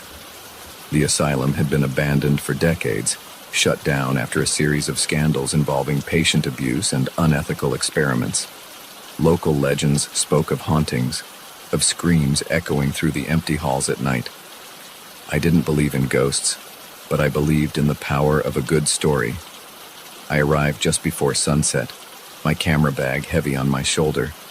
The fence surrounding the property was rusted and bent, easy enough to slip through. As I approached the main building, a chill ran down my spine that had nothing to do with the cool evening air. The front door hung off its hinges, creaking ominously in the breeze.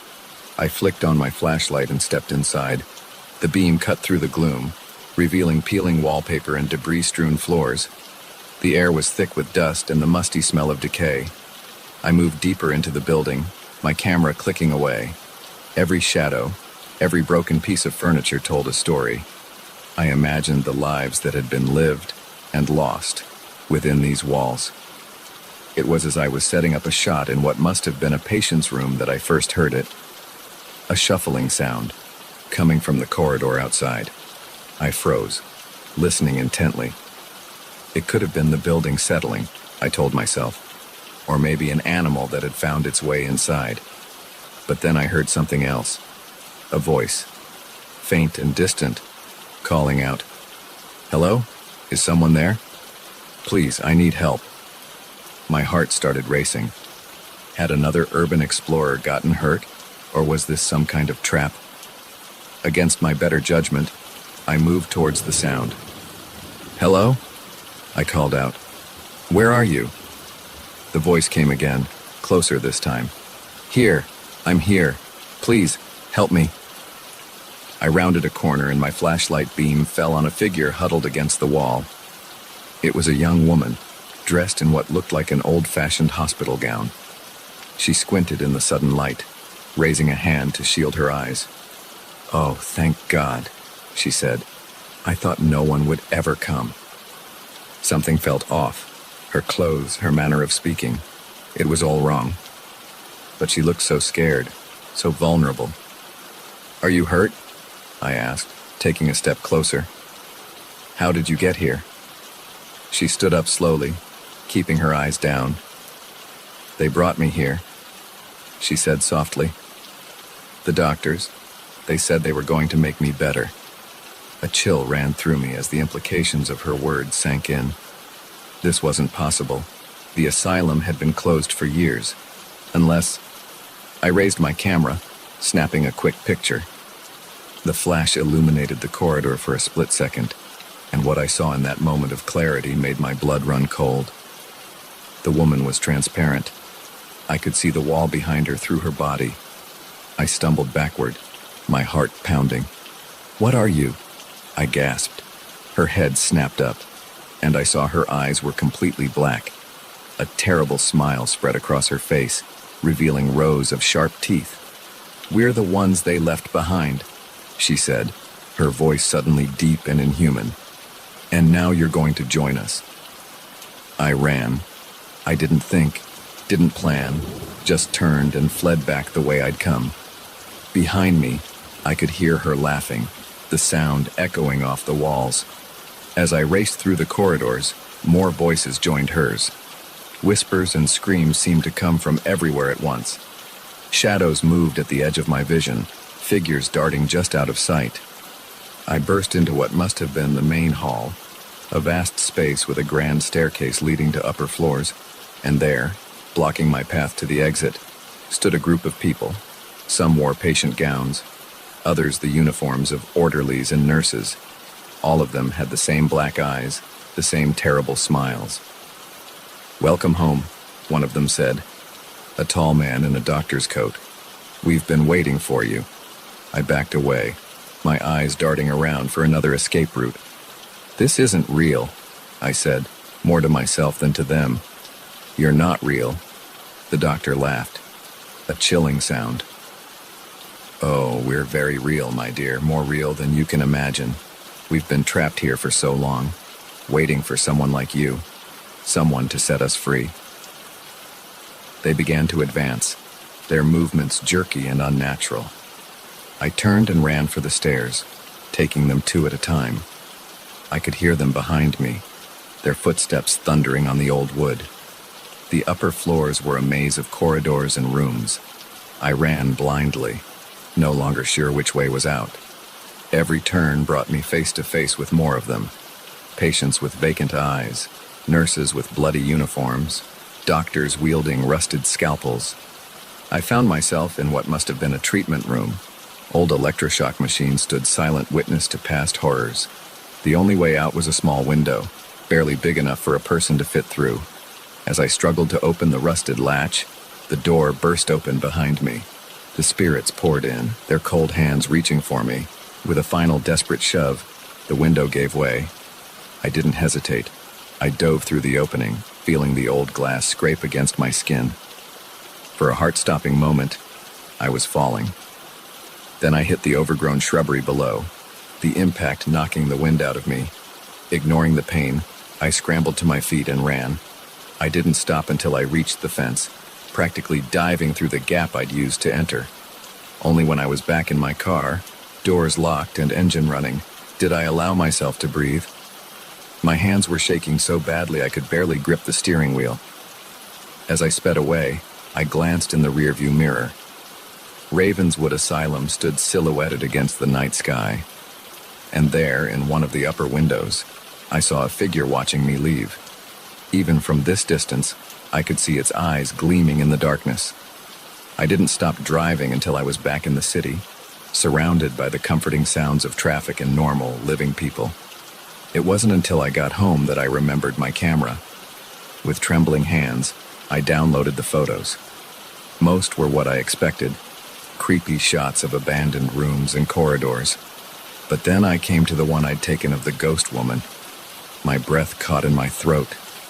There she was, as solid as you or me. But her eyes were completely black, just as I'd seen them. And behind her, reflected in a broken mirror, were faces. Dozens of faces, all with the same black eyes and terrible smiles. I deleted the photos, all of them. Then I threw my camera away for good measure. My urban exploration days were over. I still have nightmares about Ravenswood, about black eyes and reaching hands and the feeling of being trapped in endless, decaying corridors. Sometimes, when I'm alone at night, I think I can hear whispers, can see shadows moving just at the edge of my vision. I never wrote about Ravenswood on my blog, never told anyone what really happened that night. Who would believe me? But I know the truth. I know that sometimes the dead don't rest easy, that there are places in this world where the veil between life and death is thin, where the insane and the tortured linger long after their bodies have turned to dust. And I know that Ravenswood is waiting for the next curious explorer, the next thrill seeker looking for a good scare, waiting to welcome them home, just as it had welcomed me. So if you're ever driving down a lonely road and see a crumbling old building in the distance, think twice before exploring, because you never know what might be exploring you right back. And once you enter places like Ravenswood, you might find that you never truly leave.